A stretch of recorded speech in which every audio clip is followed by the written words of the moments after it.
Binata niligtas ang dalagang walang malay na nakakadena sa loob ng kuweba. Kinabukasan, dumating ang tatay ng babae at binigyan siya ng 100,000,000 dahil. Bago tayo mag-umpisa sa ating istorya, i-comment mo muna kung taga saan ka at anong oras ka nanonood ngayon. Malay mo, habang nakikinig ka sa kwentong ito, may parte rin pala ng buhay ni Kael na minsan mo nang naranasan. Ang pakiramdam na parang palagi kang nasa gilid lang ng mundo pero hindi mo alam, isang araw, ikaw pala ang magiging dahilan kung bakit may isang buhay na maliligtas. Sa dulong bahagi ng Barangay Malindaw, kung saan halos yakapin na ng makapal na puno ang makitid na daan, nakatira ang isang binatang bihirang marinig magsalita. Ang pangalan niya ay Kael Sarmiento, 25 taong gulang, kayong magangi, matipuno dahil sa mabibigat na trabaho at may mga matang sanay ng magtago ng pagod. Hindi siya kilala dahil sa yaman, hindi rin dahil sa apelidong kinatatakutan. Kilala siya dahil kapag may sirang bubong, siya ang tatawagin.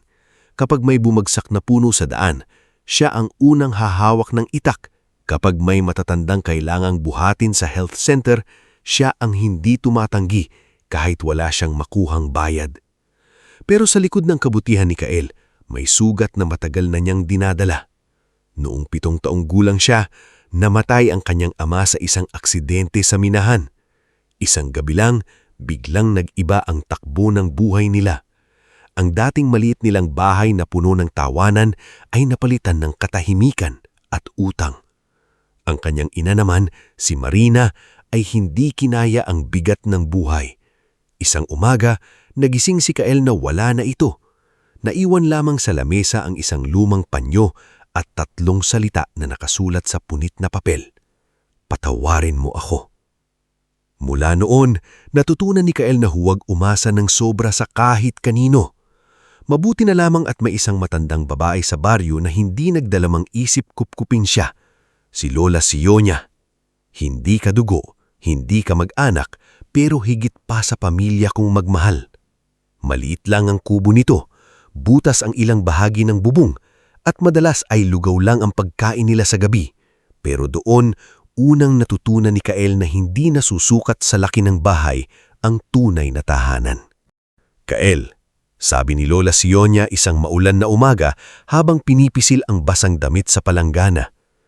Huwag mong hayaang patigasin ng sakit ang puso mo. Ang taong laging nasasaktan may 2 pwedeng kahinatnan. Pwedeng maging malupit o pwedeng maging mas maawain. Tahimik lang noon si Kael. Bata pa siya. Pero tumatak sa isip niya ang sinabi ng matanda. Lumipas ang mga taon, hindi naging madali ang buhay. Hindi nakatapos ng kolehiyo si Kael. Hanggang high school lang ang naabot niya dahil mas pinili niyang magtrabaho kaysa panoorin si Lola Sionia na nanghihina ng gutom. Naging tagapitas siya ng niyog sa bukid ni Mang Ovid, tagaakyat ng sako ng uling sa truck, tagahakot ng bato sa ginagawang kalsada at kung minsan ay taga-ayos ng bubong ng mga kapitbahay. Tuwing madaling araw, bago pa sumikat ang araw, makikita na siyang lumalakad pababa ng bundok. May nakasabit na lumang bag sa balikat, may dalang tubig sa bote ng soft drinks at may baong kanin na tinabunan ng asin at kaunting mantika. Hindi siya nagrereklamo. Kahit minsan gusto na niyang sumigaw sa pagod, pinipili niyang lunukin iyon. Ang pangarap niya ay simple lang. Makabili ng maliit na lupa, makapagpatayo ng bahay para kay Lola Sionia na hindi na kailangang saluhan ng palanggana ang ulan. At kung papala rin, ay makapagbukas ng maliit na tindahan ng gamit sa bukid para hindi na siya palipat-lipat ng trabaho. May ilan sa baryo na rinerespeto siya, pero may ilan ding ginawang libangan ang pangmamaliit sa kanya. Isa na ron si Darius Quimba, anak ng kapitan. Palaging malinis ang suot, palaging may bagong motor at palaging may kasama na handang tumawa sa bawat lait niya. Para kay Darius, ang mga taong tulad ni Kael ay ipinanganak para utusan. Isang tanghali, habang nag-aayos si Kael ng sirang bakod sa giid ng palayan, huminto ang motor ni Darius sa tabi niya. Kasama nito ang 2 barkada, sina Pabs at Lendon na parehong mayabang din kung makitingin. "O Kael, Tawag ni Darius habang nakangingis. Hanggang ngayon, bakod pa rin ang kaharap mo. Akala ko ba sabi mo dati yayaman ka? Hindi tumigil si Kael sa pagpukpok ng pako. Wala akong sinabing yayaman ako. Hindi ba? Baka naman sinabi mo lang sa panaginip mo. Sabay tawa ni Darius. Tumingin saglit si Kael. Hindi galit ang mukha niya, pero seryoso. Kung wala kang kailangan, Darius, umalis ka na. May trabaho ako. Trabaho? Natawa si Darius. Utusan ng tawag diyan. Umalis ang tatlo na humahalakhak, pero nanatili si Kael na tahimik. Sanay na siya. Hindi ibig sabihin na hindi masakit, pero sanay na siyang huwag ipakita sa mukha niya ang tama ng salita. Sa baryo, may iilang taong tunay na nakakakilala sa kanya. Si Timo Valderas, matalik niyang kaibigan, ay kabaligtaran niya. Madaldal, palabiro at dating pasaway. Noong kabataan nila, muntik nang mapariwara si Timo dahil sa barkada, pero si Kael ang paulit-ulit na humila sa kanya palayo sa gulo. "Pre," sabi ni Timo isang hapon habang nagkukumpuni sila ng lumang kariton. "Minsan talaga gusto kong sapakin si Darius para sa'yo."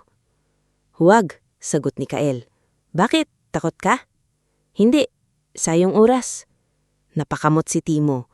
"Ikaw lang talagang taong nilalait na nagtitipid pa rin ng energy." Napangiti ng bahagya si Kael.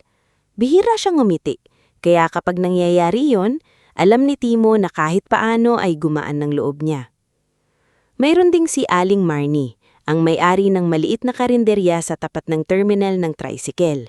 Kapag alam nitong walang baon si Kael, kunwari ay may sobrang ulam na hindi na ibenta. "O Kael," tawag nito, "kunin mo na tong giniling, masisira lang to." "Aling Marnie, kakaluto nyo lang yan," sabi ni Kael.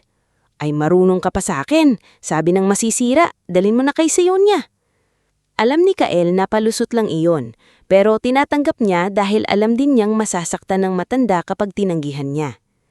Sa kabilang bahagi naman ng baryo nakatira si Mang Orben, isang dating minero na pilay na nayon ang kanang paa. Lagi itong nakaupo sa ilalim ng punong duhat, hawak ang lumang baston habang kinukwento sa mga batang dumadaan ang tungkol sa mga lumang lagusan sa bundok. "Huwag kayong lalapit sa kuweba sa sityong Pukad," madalas nitong sabihin. "Hindi multo ang dapat katakutan doon, tao." Noong araw maraming lihim na itinago ang mga minero sa lugar na iyon. May mga daang hindi nakikita ng ordinaryong mata. May mga bungangang akala mo bato lang, pero lagusan pala. Hindi takot sa kuweba si Kael, pero nirerespeto niya ang babala ni Mang Orben. Alam niyang ang mga lugar na matagal nang iniwan ay kadalasang ginagamit ng mga taong may gustong itago. Samantala, sa kabilang mando na tila napakalayo sa putikan ng Malindaw, nakatira si Liora Madrigal. Si Liora ay 23 taong gulang, anak ni Don Alaric Madrigal, isang negosyanteng kilala sa buong probinsya dahil sa kumpanyang may kinalaman sa real estate, agrikultura at dating pagmimina. Maganda si Liora, maputi, maamo ang mukha at simpleng manamit kahit lumaki sa yaman. Hindi siya katulad ng ibang mayayamang anak na sanay mag-utos. Mas madalas siyang makita sa mga feeding program, medical mission at school donation drive kaysa sa mga party.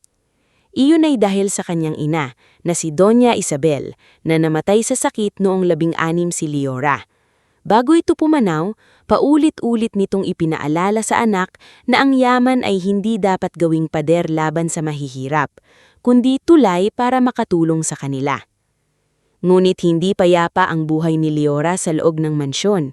May tiyuhin siya, si Severino Madrigal, na kababatarang kapatid ni Don Alaric. Sa harap ng ibang tao, maayos itong magsalita, laging naka-Amerikana, laging may ngiting parang edukado at mabait.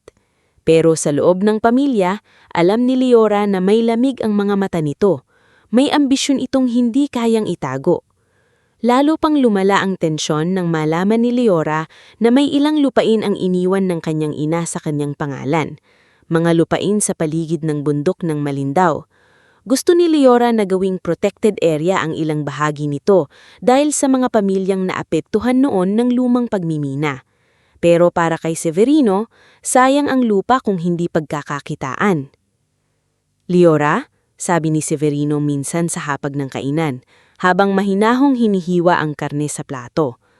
Masyado kang emosyonal sa desisyon mo. Ang lupa ay negosyo, hindi alaala. Tumingin sa kanya. Para sa akin, Tito Severino, hindi pwedeng negosyo lang ang tingin sa lugar na maraming taong nasaktan. Napahinto sa pagkain si Don Alaric at tumingin sa kapatid. Hayaan mo ang anak ko, sa kanya ipinangalan ni Isabel ang lupa. Ngumiti si Severino, pero hindi umabot ang ngiti sa mata. Siyempre, kuya, nagpapayo lang naman ako. Hindi alam ni Leora na mula sa araw na iyon, may mga mata nang sumusulog sa bawat galaw niya. Isang umaga, nagpunta si Leora sa lumang lupain ng ina malapit sa barangay Malindaw. Kasama niya ang kaibigan niya si Mirel Ocampo, isang photographer na tumutulong sa kanya gumawa ng documentation para sa proposal na gawing community project ang lugar. Simple lang ang suot ni Leora, puting blusa, maong at scarf na kulay bulhaw na bigay ng kanyang ina. Habang pauwi na sila ng hapon, biglang tumirik ang sasakyan nila malapit sa palayan. Walang signal ang cellphone ni Mirel at halos walang dumadaang sasakyan. Mainit ang araw at halatang kinakabahan na si Mirel. Nako, Leora, sabi ko sa'yo dapat isinama natin si Bernard na driver. Reklamo ni Mirel. Sandali lang, baka may dumaan, sagot ni Leora, pero halata ring nag-aalala siya. Sa di kalayuan, naroon si Kael, kasalukuyang nagbubuhat ng mga kahoy para sa inaayos na bakod. Napansin niya ang dalawang babaeng nakatayo sa tabi ng sasakyan. Hindi siya agad lumapit dahil ayaw niyang isipin ng mga ito na may masama siyang balak. Pero nang makita niyang pilit binubuksan ni Mirel ang hood ng sasakyan at halos mapasigaw sa init ng makina, iniwan niya ang kahoy at lumapit. "Ma'am," maingat na sabi ni Kael, "kailangan niyo po ba ng tulong?" Napalingon si Leora. Sandali siyang natigilan sa itsura ni Kael. Pawisan, may putik sa pantalon, may sugat sa kamay, pero maayos ang tingin at magalang ang boses. "Nasiraan kami," sabi ni Leora. "Hindi namin alam kung anong problema. Pwede ko pong tingnan?" Tumango si Leora. Binuksan ni Kael ang hood, sinilip ang makina at agad napansin ang lumuwag na koneksyon at tagas sa hose. Hindi siya mekaniko, pero sanay siyang magkumpuni ng kung ano-ano sa baryo. Ilang minuto lang, nagawan niya ng pansamantalang paraan para umandar ang sasakyan hanggang makarating sila sa bayan. "Subukan niyo po," sabi niya. Pinaandar ni Leora ang sasakyan. Umubo muna ang makina, saka tuluyang nabuhay. "Ay, thank God," sabi ni Mirel. "Kuya, ang galing mo." Gumiti si Leora kay Kael. "Maraming salamat. Magkano ang dapat naming ibayad?" Umiling si Kael. "Wala po. Ingat na lang kayo sa daan." "Hindi pwede. Tinulungan mo kami," giit ni Leora. "Kung gusto niyo pong magbayad," sagot ni Kael, "pagdating niyo sa bayan, sabihin niyo lang sa mekaniko na palitan agad ang hose. Delikado kung pababayaan." Hindi sanay si Leora sa ganoong uri ng pagtanggi. Karamihan ng lumalapit sa kanya ay may hinihingi, pero ang lalaking nasa harap niya, hindi man lang ipinagpakilala ang sarili. "Ako si Leora," sabi niya. Inabot ang kamay. Tumingin si Kael sa sariling kamay na marumi sa grasa. Nag-alangan siya. Napansin iyon ni Leora at siya mismo ang bahagyang lumapit. "Okay lang." Dahan-dahang nakibagkamay si Kael. "Kael." Sa di kalayuan, natanaw ni Darius ang tagpong iyon. Huminto ito sa tabilang daan kasama sina Pabs at Lendon. Kumunot ang noon niya nang makita ang magandang dalagang nakikipag-usap sa Kael. "Oh, Kael, iba ka rin. Mayaman lang palang magpapalapit sa'yo, biglang marunong ka ng tumulong." Napatingin si Mirel ng masama kay Darius. "Excuse me." Ngumiti si Darius. "Wala ma'am, baka hindi nyo lang alam, mahilig magpaawa yan." Hindi sumagot si Kael. Ibinalik lang niya ang gamit sa lumang bag. Tumingin si Leora kay Darius, pagkatapos kay Kael. Nakita niyang hindi man lang ipinagtanggol ni Kael ang sarili. Hindi dahil duwag ito, kundi dahil pagod na itong patunayan ang halaga niya sa mga taong ayaw namang makita. Hindi siya nagpaawa, tinulungan niya kami. Sana marunong ka ring gumawa nun. Nawala ang ngiti ni Darius. Si Kael naman ay napatingin kay Leora, Tila hindi makapaniwala na may isang estrangherang nagsalita para sa kanya. Umalis sina Liora at Mirel matapos muling magpasalamat.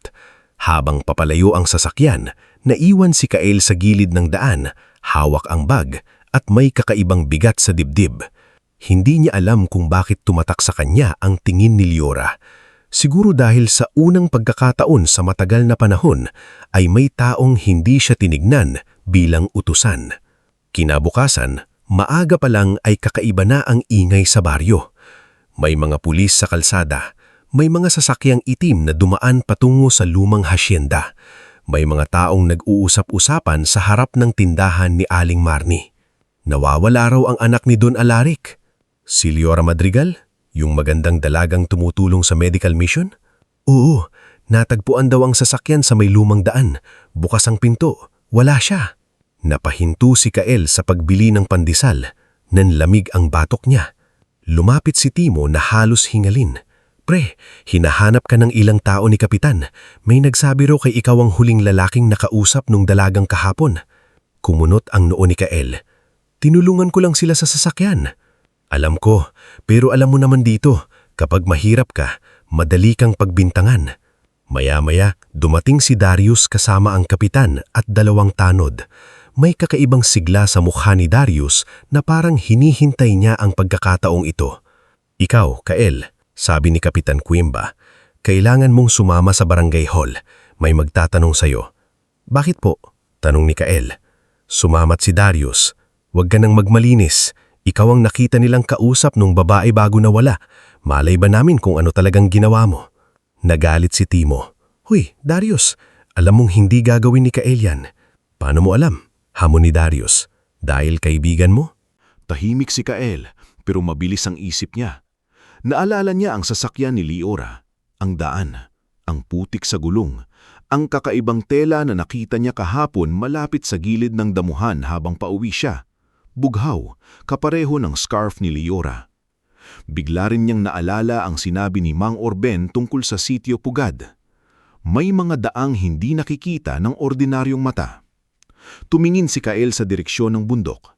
Hindi niya alam kung bakit, pero may bumigat sa dibdib niya.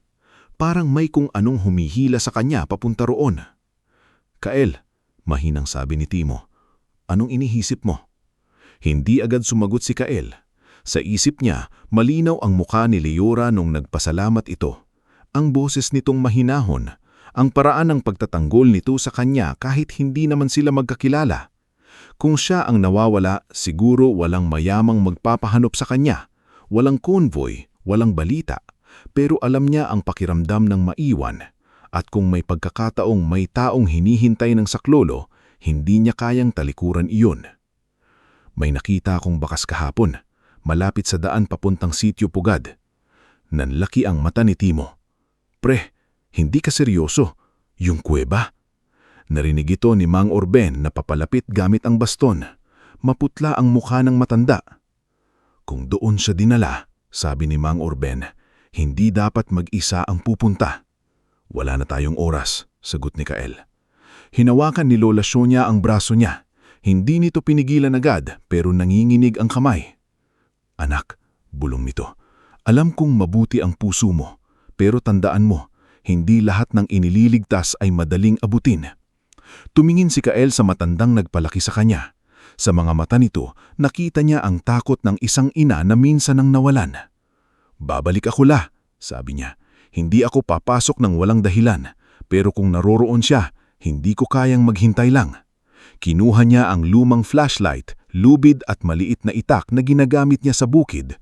Sumunod si Timo kahit takot, habang si Mang Orben ay mabilis na gumuhit sa lupa gamit ang dulo ng baston.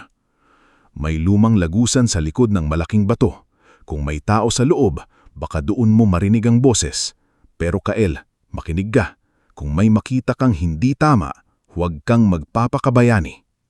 Tumanggo si Kael kahit alam niyang minsan ang pagiging tao ay nagsusimula sa sandaling hindi mo kayang talikuran ang panganig.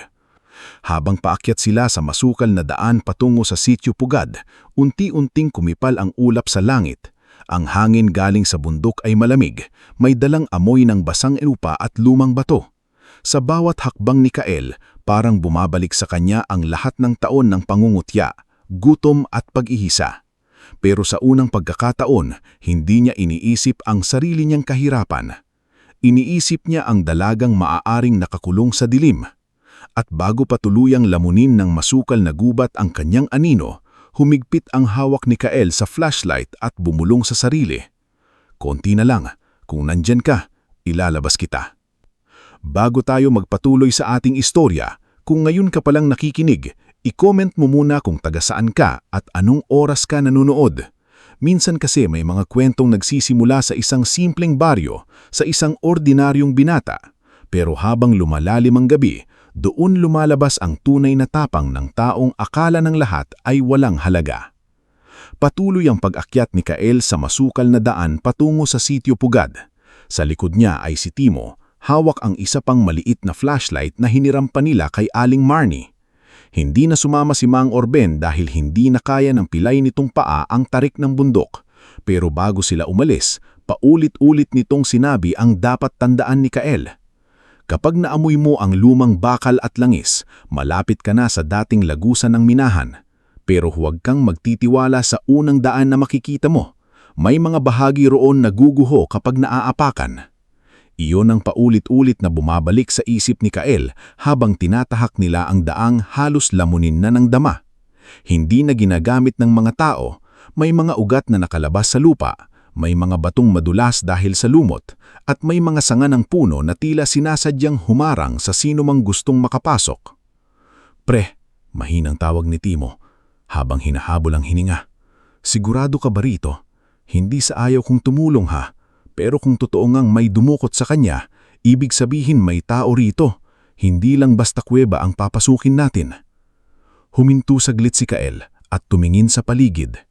Tahimik ang gubat, pero hindi payapa. Iba ang tahimik na nararamdaman niya. Parang itong tahimik na may nagtatago. Hindi ko sinasabing pumasok ka hanggang loob. Sagot ni Kael. Kapag nakita natin ang bunganga ng kuweba, bumalik ka agad sa baryo. Sabihin mo kina Mang Orben at Aling Marnie na tumawag ng pulis na hindi galing sa grupo ni Kapitan Quimba. Napakunot ang noon ni Timo. Bakit hindi kay Kapitan? Tumingin si Kael sa kanya. Masyadong mabilis akong pinagbintangan ni Brarius at masyadong interesado ang Kapitan na isama ako sa barangay hall kaysa hanapin ng nawawala. Hindi na nakasagot si Timo. Kahit minsan ay padalis-dalos siya, alam niyang may punto si Kael. Sa baryo, kapag mayaman ang sangkot, madalas hindi katotohanan ng unang hinahanap ng tao, kundi kung sino ang madaling sisihin.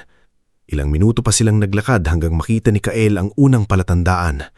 Isang piraso ng bughaw na tela na nakasabit sa tinik ng palumpong. Dahan-dahan niya itong kinuha. Marumi na ito sa putik, pero malinaw sa alaala niya ang scarf ni Liora noong nakipagkamay ito sa kanya. Nanuyo ang lalamunan ni Kael. Sa kanya to, bulong niya. Lumapit si Timo at napalunok. Iibig sabihin, tama ka. Hindi sumagot si Kael. Mas humigpit ang hawak niya sa flashlight. Mula sa puntong iyon, hindi na haka-haka ang lahat. May totoong nangyari. May totoong dinala sa lugar na iyon. At kung buhay pa si Liora, bawat minuto ay mahalaga. Nang narating nila ang unang bunganga ng kuweba, halos matakpan na ng gumapang na ugat at halaman. Sa paligid ay may mga lumang piraso ng kahoy, kalawangin na lata at sirang bahagi ng riles na ginamit noon sa minahan. Amoy basa ang hangin, may halong lupa, kalawangin at matagal nang naimbak na dilim. Timo, mahinang sabi ni Kael, hanggang dito ka na. Ano? Hindi pwede. Sasama ako. Hindi. Kung pareho tayong pumasok at may nangyari, walang makakaalam. Kael, hindi kita iiwan. Hindi mo ako iiwan. Hihingi kayang tulong, mariing sabi ni Kael. Mas kailangan ko yon. Kitang-kita sa mukha ni Timo ang takot at pag-aalinlangan. Ilang segundo siyang hindi kumibo.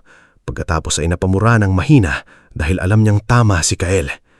Sige, sabi niya. Pero kapag hindi ka lumabas sa loob ng 1 oras, babalik ako rito kahit sino pa pumigil sa akin. Tumanggo si Kael. Iniabot niya kay Timo ang piraso ng bughaw na tela. Ipakita mo kay Aling Marnie. Sabihing ebidensya ito. Kinuha ito ni Timo. Mag-iingat ka, pre. Hindi na sumagot si Kael. Pumasok siya sa bunganga ng kuweba at sa ilang hakbang lang, linamon na siya ng dilim. Sa loob, mas malamig ang hangin. Ang tunog ng sariling hakbang niya ay bumabalik sa dingding ng bato. May patak ng tubig mula sa kisame, parang mabagal na orasan na nagpapaalala sa kanya na bawat sandali ay nauubos. Itinaas niya ang flashlight, sinuri ang paligid, at dahan-dahang sinundan ang daang bahagyang may bakas ng sapatos sa putik. Hindi siya sanay sa ganitong klaseng takot. Sanay siya sa gutom, sanay sa pagod, sanay sa pangmamaliit. Pero iba ang takot na dala ng dilim na hindi mo alam kung may taong naghihintay sa likod nito. Naalala niya ang sinabi ni Lola Sionia, "Huwag mong hahayaang patigasin ng sakit ang puso mo." Sa sandaling iyon, naintindihan ni Kael na ang kabutihan pala ay hindi laging malambot. Minsan, ang kabutihan ay kailangang pumasok sa madilim na kuweba kahit nanginginig ang kamay mo. Lumilim pa ang kanyang narating. May nakita siyang lumang kahon, sirang pala at patay na flashlight na tila bagong bagsak sa lupa. Kinuha niya iyon at kinapa. Mainit pa ang baterya. Ibig sabihin, may gumamit nito kamakailan. Tumigil siya nang may narinig na mahinang tunog. Hindi patak ng tubig, hindi hangin. Parang bakal na kumikiskis sa bato. Huminga siya ng mabagal at itinapat ang flashlight sa kaliwang bahagi ng kuweba. May makitid na daan papasok sa mas madilim na bahagi. Halos kailangan niyang yumuko para makalusot. Sumiksik siya roon, ingat na huwag makalikha ng malakas na ingay. Habang papalapit, mas lumilinaw ang tunog. Kadena. At pagkatapos, may mapakahinang ungol. Bumilis ang tibok ng puso ni Kael. "Ma'am Leora!" Pabulong niyang tawag. Walang sagot. Lumapit pa siya. Sa dulo ng makitid na bahagi, bumukas ang kuweba sa maliit na espasyo. May lumang haliging bato sa gitna, malamang bahagi ng dating suporta ng minahan. Doon niya nakita ang isang babaeng nakahandusay sa lupa, nakatagilid, marumi ang damit, may sugat sa braso at nakakadena ang kaliwang paa sa bakal na nakapalibot sa haligi. Halos tumigil ang paghinga ni Kael. "Si Leora!" "Diyos ko!" bulong niya. Lumuhod siya sa tabi nito. Mahina ang hininga ni Leora, pero buhay. May pasa sa gilid ng mukha, tuyo na ang dugo sa noo at maputla ang labi. Hinawakan niya ang pulso nito gaya ng isang itinuro sa kanya ni Nurse Belina noong tumulong sa health mission. Mahina, pero naroon. "Ma'am Leora!" Maingat niyang tawag. "Ako ito, si Kael, yung tumulong sa sasakyan niyo." Bahagyang gumalaw ang mata ni Leora pero hindi ito tuluyang nagising. Parang pilit itong nagsasalita, ngulit walang lumabas kundi mahina at putol-putol na hininga. Tiningnan ni Kael ang kadena. Makapal ito, pero kalawangin na ang kandado. Wala siyang bolt cutter, wala ring gamit na sapat para putulin iyon ng madali. Hinanap niya sa paligid ang anumang pwedeng gamitin. May nakita siyang piraso ng bakal na tila bahagi ng lumang kagamitan sa minahan. Kinuha niya iyon at isang malaking bato. "Pasensya na," bulong niya kay Leora. "Maingay ito." Sinimulan niyang pukpukin ang kandado. Sa unang tama, umalingaw-ngaw ang tunog sa buong kuweba. Napapikit siya. Alam niyang kung may bantay sa loob o labas, maririnig nila iyon, pero wala siyang ibang paraan. Muli niyang pinukpok. Isa pa, hanggang sa unti-unting bumigay ang kalawanging na bahagi. Sa kalagitnaan ng pagpukpok, may narinig siyang boses mula sa mas malayong lagusan. "Hoy, narinig mo yun?" Nanigas si Kael. May isa pang boses na sumagot. "Baka daga lang." "Daga? Ganong kalakas?" Dahan-dahang ibinaba ni Kael ang bato. Pinatay niya ang flashlight at hinakap ang sarili sa dilim. Ramdam niya ang bilis ng hininga ni Leora. Dahan-dahan niyang inilagay ang palad sa bibig nito, hindi para saktan, kundi kung sakaling magising ito ay hindi ito biglang mapasigaw. Lumapit ang yabag. 2 lalaki. Base sa boses, parehong nasa edad 40. Narinig ni Dael ang yabag ng mabibigat na sapatos sa putik. Sinabi ni Rulfo, "Huwag daw muna nating gagalawin ng babae," sabi ng isa. "Alam ko," sagot ng isa pa. "Pero kung mamamatay yan dito, tayo ang lagot kay Sir Severino." Sir Severino. Parang may malamig na bakal na tumusok sa dibdib ni Kael. Tiyuhin ni Liora. Ang lalaking nakita lang niya sa balita at tarpaulin ng kumpanya. Siya ang tinutukoy. Basta ang utos, hanggat hindi pumipirma ang matanda, dito muna siya. Kapag nakuha ang lupa, saka natin ililipat. E paano kung mahanap? Walang maghahanap dito at kung may makapasok man, hindi lalabas ng buhay. Dahan-dahang kinuyom ni Kael ang kamay. Gusto niyang sugurin ng mga lalaki pero alam niyang wala siyang laban kung dalawa sila at posibleng may dala pang baril. Tiningnan niya ang kadena. Halos bumigay na ang kandado. Kailangan niya lang ng isa pang tama. Nang lumayo ang yabag, naghintay pa siya ng ilang sandali. Pagkatapos, binuksan niyang muli ang flashlight, ngulit tinakpan ng palad ang ilaw para hindi kumalat. Kinuha niya ang bato. Huminga ng malalim at buong lakas na pinukpok ang kandado. Bumigay ito. Agad niyang inalis ang kadena sa paa ni Liora. Namula ang balat nito sa bigat at higpit ng bakal. Napapikit si Kael sa awa pero wala siyang oras para magtagal sa galit. "Ma'am, kailangan na nating umalis," bulong niya kay Liora. Buhat niya si Liora sa likod, parang pasa ng isang taong halos wala ng lakas. Hindi siya magaan, lalo na sa makipot at madulas na daan. Pero sanay si Kael sa bigat. Sanay siyang magbuhat ng sako ng uling, kahoy, bato at ano-ano pa. Pero iba ang bigat ni Liora. Hindi lamang katawan ng pasan niya, pati buhay nito. Habang pabalik siya sa dinaanan, may narinig siyang sigaw. "Bukas ang kandado! Putang ina! May tao rito!" Bumilis ang hakbang ni Kael. Hindi na siya pwedeng bumalik sa pangunahing bunganga. Siguradong doon sila dadaan. Naalala niya ang guhit ni Mang Orben sa lupa. May lumang lagusan sa likod ng malaking bato papuntang tuyong ilog. Hinabol niya ang direksyong iyon kahit hindi siya sigurado kung tama. Isang kamay niya ang nakasuporta kay Liora, ang isa ay hawak ang flashlight. Ilang beses siyang nadulas. Tumama ang tuhod niya sa bato. Kinirot ang sugat sa palad niya. Pero hindi niya binitiwan si Liora. Sa likod, palakas ng palakas ang sigaw. "Hanapin niyo, hindi sila makakalayo." Biglang gumalaw si Liora sa likod niya. Mahina siyang umungol. Huwag niyo akong papipirmahin." "Ma'am Liora," hingal na sapi ni Kael. "Ako ito, ilalabas kita." Bahagyang iminulat ni Liora ang mata. Sa dilim at pagkakalito, hindi niya agad maunawaan ang nangyayari. "Kael?" "Oo, huwag kang matakot." "Severino," halos hangin lang ang boses niya. "Tito ko." "Alam ko, narinig ko." Napapikit muli si Liora. "Papa, sabihan mo si Papa." "Makakarating ka sa kanya, pangako." Nakita niya ang malaking bato na inilarawan ni Mang Orben. Sa likod nito, may makitib na siwang na halos hindi mo mapapansin kung hindi mo alam na naroon. Yumuko si Kael. Dahan-dahang ipinasok muna si Liora, saka siya sumunod. Sobrang sikip ng daan. Kailangan niyang hilahin ang sarili gamit ang siko habang sinisiguradong hindi mauntog ang ulo ni Liora. Sa labas ng siwang, narinig niya ang mga lalaki. "Dito, may ilaw kanina." "Maliit ang butas, hindi sila kasya dyan." Hindi sila agad sinundan.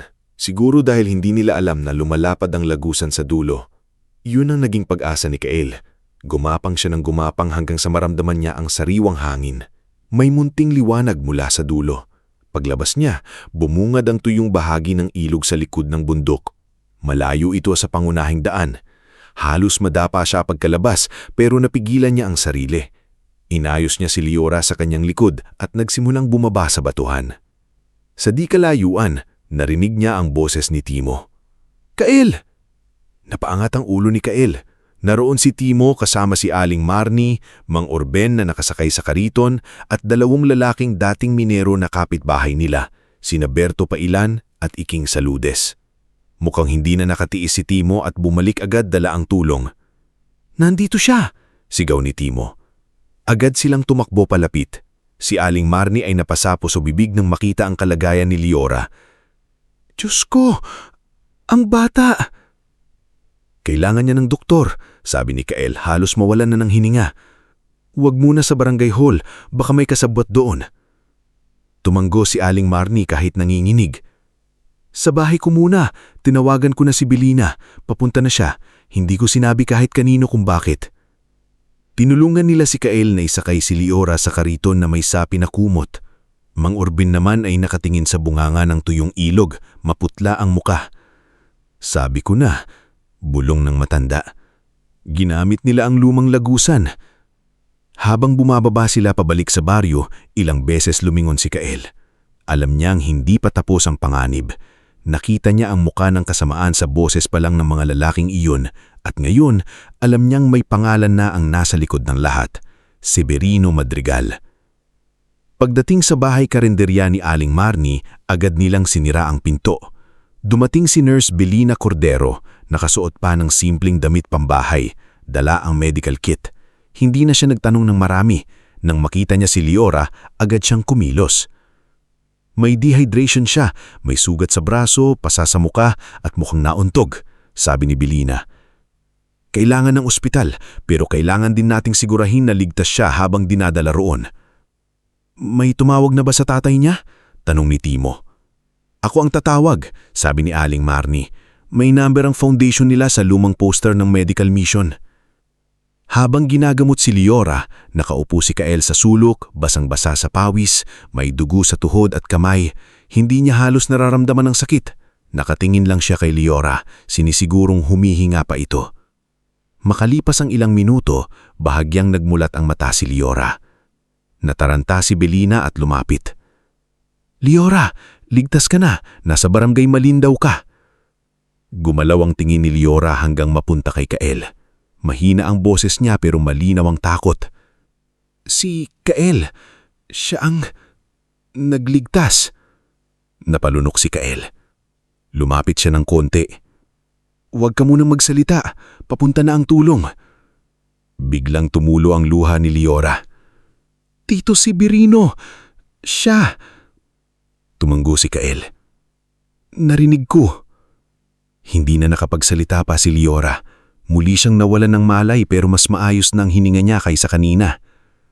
Sa labas, nagsimula ng dumami ang tao. Kumalat na ang balitang may dinalang sugat ang babae sa karinderya ni Aling Marnie. May ilan ding nagsasabing si Kael daw ang may kagagawan at dinala lang niya si Liora doon para magpanggap na bayani. Narinig yun ni Timo at akmang lalabas para makipag-away pero napigilan siya ni Kael. Wag, sabi ni Kael. Pero sinisiraan ka nila. Mas mahalaga na mabuhay siya. Yun ang kaibahan ni Kael. Kahit siya ang nadudurog sa maling paratang, inuuna pa rin niya ang taong mas nangangailangan. Makalipas ang halos isang oras, dumating ang tunog ng mga sasakyan. Hindi isa, marami. Sunod-sunod na itim na SUV, ambulansya at sasakyan ng pulis na hindi galing sa baryo. Tumigil ang mga ito sa harap ng karinderya. Bumaba ang isang lalaking may puting buhok sa gilid, matikas ang tinig, ngunit halatang basag ang puso sa takot. Si Don Alaric Madrigal. Anak ko! Sigaw niya sabang papasok. Pinigilan siya sandali ng nurse, pero nang makita niya si Limora sa higaan, halos bumigay ang tuhod niya. Lumuhod siya sa tabi ng anak at hinawakan ng kamay nito. Liora, anak, nandito na si Papa. Walang malay si Liora pero gumalaw ng bahagya ang daliri niya. Lumapit si Attorney Celestino Varga, abogado ng pamilya, at kinausap sina Belina at Aling Marnie. May mga doktor na ring pumasok para ilapat si Liora sa ambulansya. Samantala, ang mga mata ng tao sa labas ay nakatuon kay Kael. May mga bumubulong, may mga naninimbang kung bayani ba siya o kriminal. Lumapit si Don Alaric kay Kael. Tahimik ang paligid. Kahit si Darius na kararating lang kasama ang kapitan ay hindi makasalita. Tinignan ni Don Alaric ang dugo ang kamay ni Kael, ang putik sa damit, ang sugat sa tuhod at ang pagod na muka ng binatang halos hindi makatayo. Ikaw si Kael? Tanong niya. Tumango si Kael. Upo. Ikaw ang naglabas sa anak ko sa kuweba. Upo, pero si Timo po ang humingi ng tulong. Sina Aling Marnie, Nurse Belina, Bang Orben, sila po ang... Hindi na niya natapos ang sasabihin dahil biglang lumuhod si Don Alaric sa halap niya. Nagulat ang lahat. Pati si Kael ay napaatras. Sir, huwag po. Pero hinawakan ni Don Alaric ang kamay niya kahit puno iyon ng sugat at dugo. Kung hindi dahil sa iyo, basag ang boses ng matanda. Wala na ang anak ko. Tahimik ang buong paligid. Ang mga taong kanina lamang ay bumubulong laban kay Kael ay tila nawalan ng dila. Lumapit si Atty. Celestino at iniabot kay Don Alaric ang isang sobre. Tumayo ang matanda, pero nanatiling nakatingin kay Kael. Matagal nang may bili ng asawa ko bago siya namatay. Sabi niya, kung darating ang araw na may taong magliligtas sa anak namin ng walang hinihinging kapalit, huwag ko raw hayaang bumalik ang taong iyon sa buhay na pinagkaitan ng pag-asa. Binuksan niya ang sobre at inilabas ang dokumento. Kael Sarmiento, binibigyan kita ng 100 milyong piso.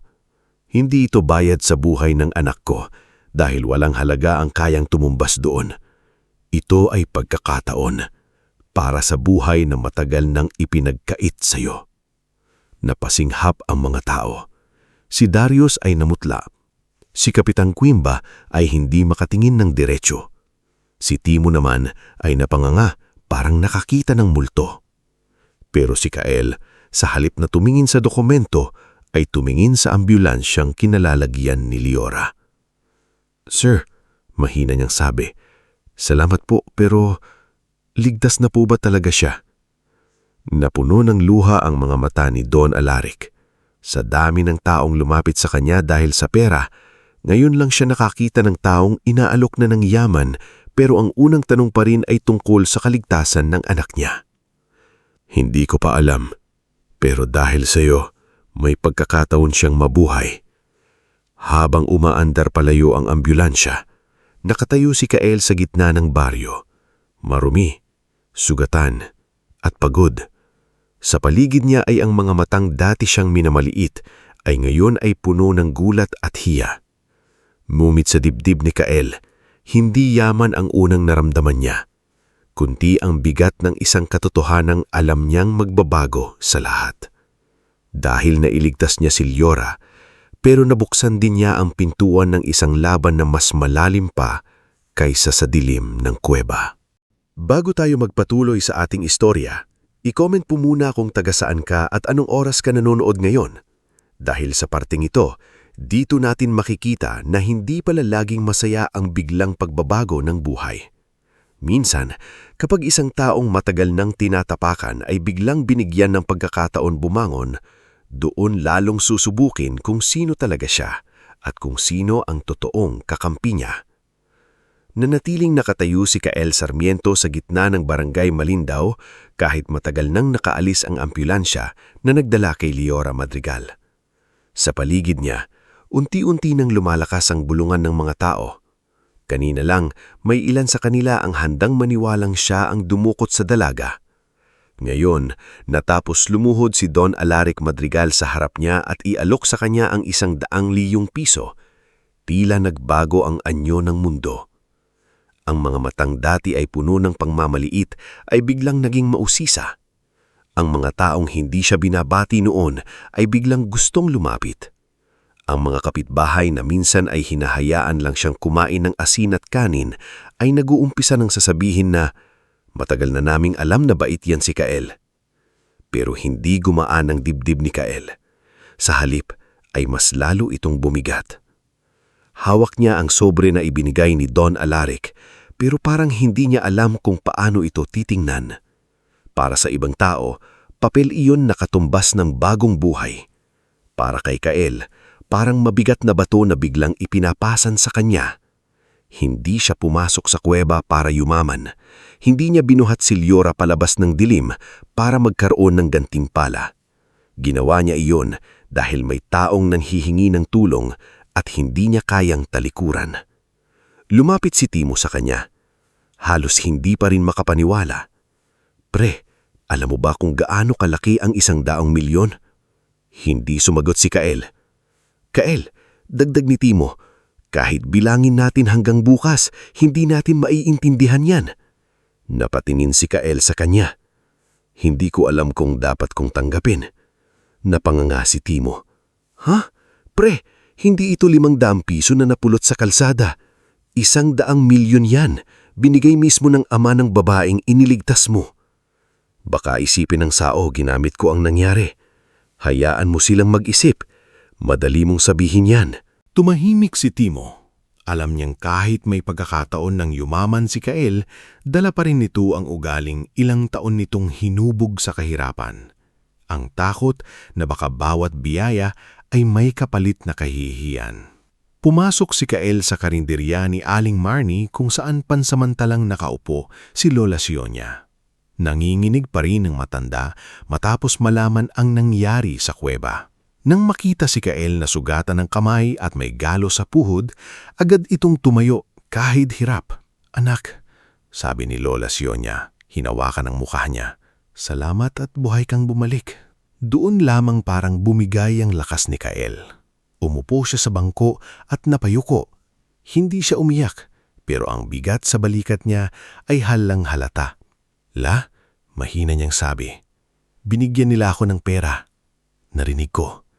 Hindi ko alam kung tama bang tanggapin. Tumingin si Lola Sionia sa kanya ng matagal. Ang mga mata nito ay pagod na sa buhay, pero malinaw pa rin ang karunungan. "Kael, hindi mo hiningi ang perang iyan. Hindi mo rin ipinagpalit sa kabutihan mo. Ibinigay yan dahil may taong gustong suklian ang hindi kayang tumbasan. Pero baka magbago ako. Kung takot kang magbago sa masama, ibig sabihin hindi ka pa masamang tao." Sagot ng matangba. "Pero tandaan mo, anak, ang pera parang itak. Pwedeng ipanggiba, pwedeng ipangtanim. Nasa may hawak kung ano ang magiging gamit." Napatingin si Kael sa sobre. "Paano kung lokohin ako ng mga tao? Di matuto kang mag-ingat. Hindi ibig sabihin na mabuti ka, kailangan mong maging uto-uto."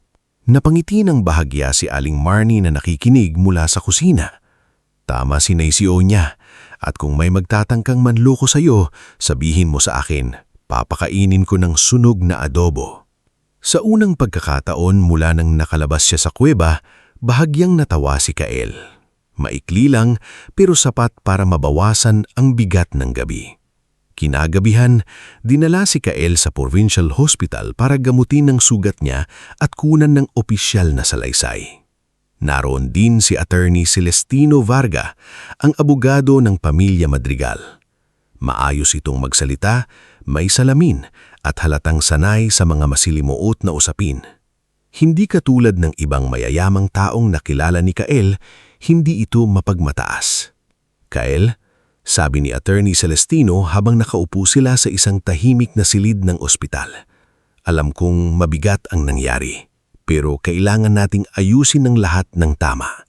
Ang perang ibinigay ni Don Alaric sa iyo ay idadaan sa legal na dokumento. Hindi ito basta sobre lang na pwedeng agawin o questionin. Hindi ko po alam kung paano humawak ng ganyang kalaking pera." Aminado si Kael. "Kaya tutulungan ka namin. Pero kailangang malinaw sa iyo. Ang desisyon kung paano mo gagamitin ito ay sa iyo pa rin." Saglit na nag-isip si Kael. "Gusto ko pong may mapunta kay Lola Sionia. Bahay niya muna.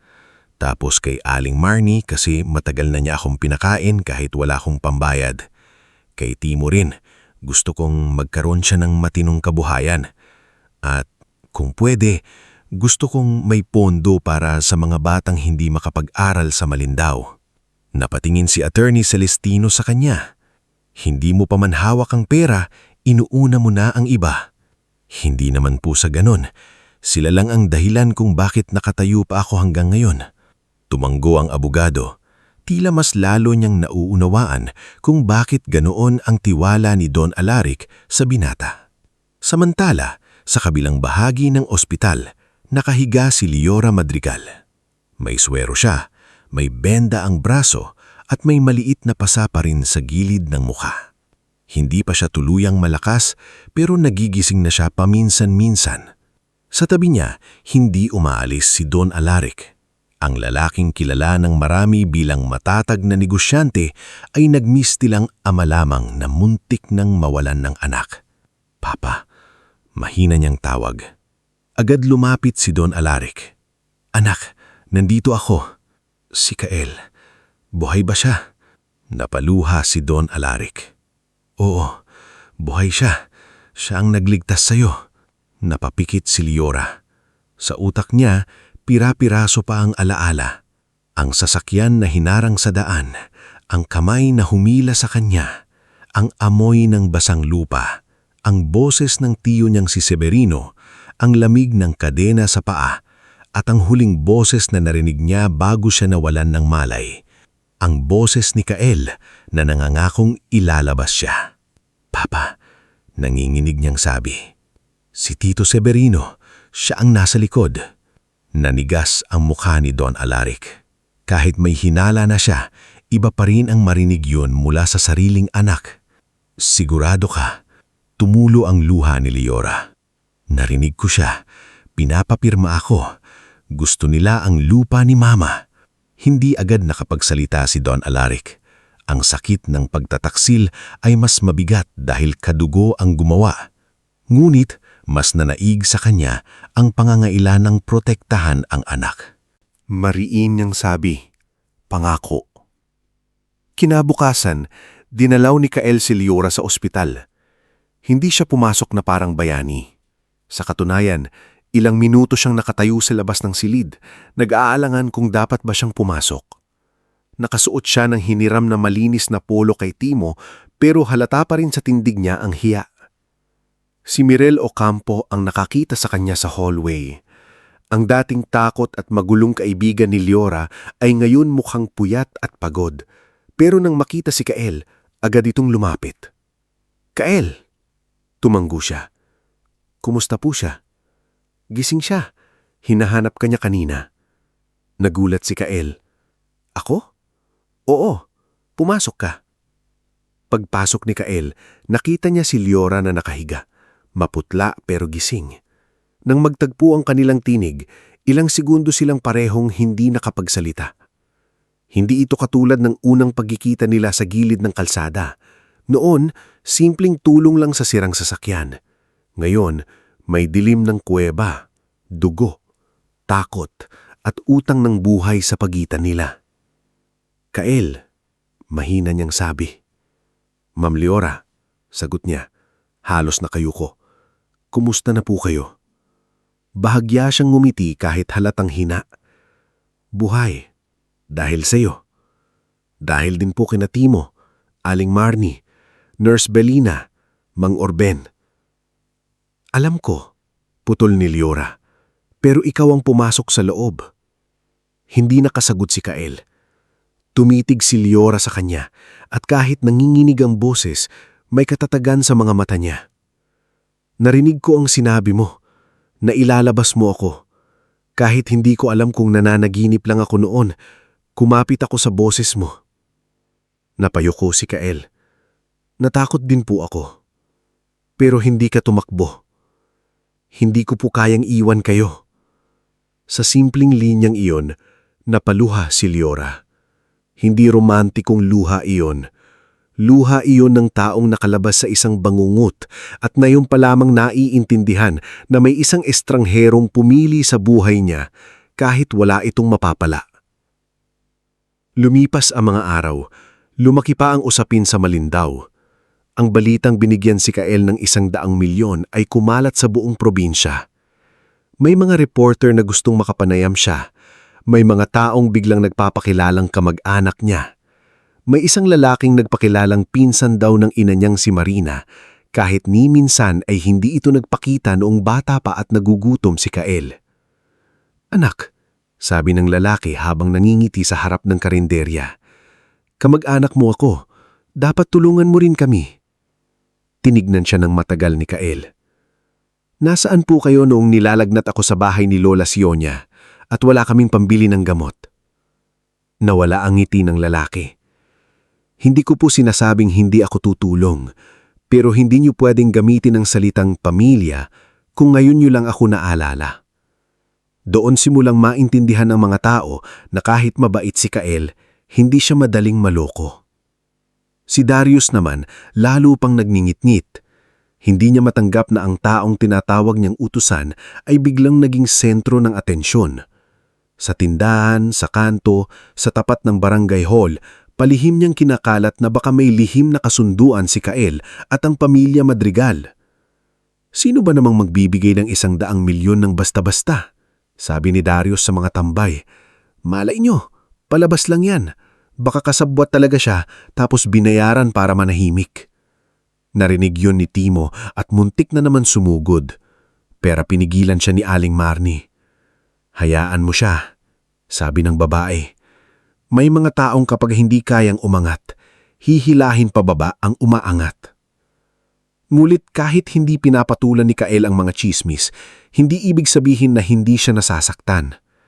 May mga gabi na nakaupo si Lola Sionia sa labas ng kubo ni Lola Sionia, nakatingin sa lumang bubong na ilang taon niyang gustong palitan. Ngayon, kaya na niyang ipagawa ang bahay ni Lola. Kaya na niyang bilhan ng gamot ang matanda. Kaya na niyang kumain ng hindi binibilang ang bawat piso. Pero bakit parang natatakot pa rin siya? Isang gabi, naupo si Lola Sionia sa tabi niya.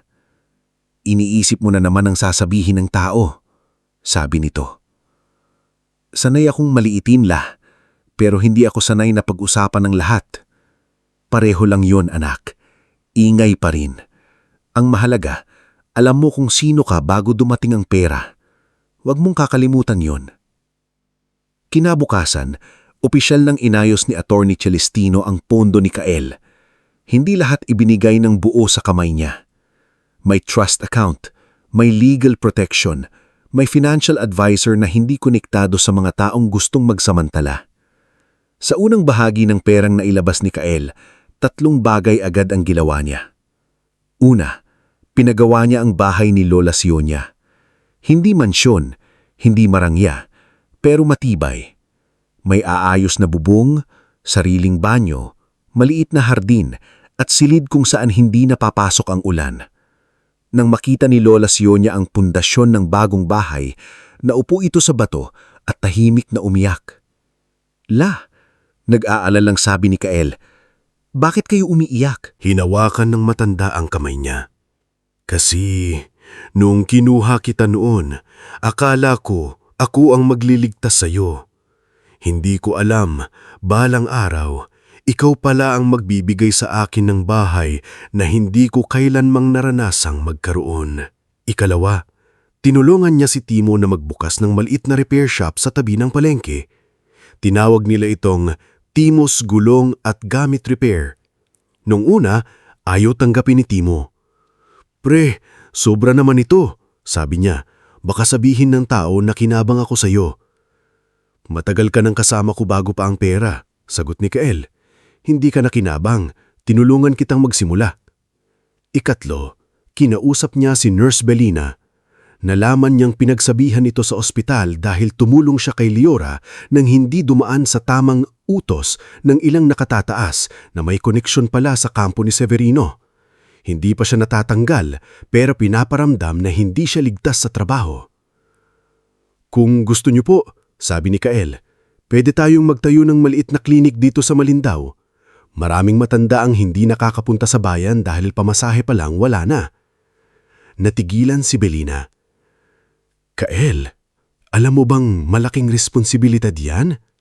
Opo, pero kung kaya naman pong simulan, bakit hindi? Sa mga sumunod na linggo, unti-unting nagkaroon ng pagbabago sa baryo.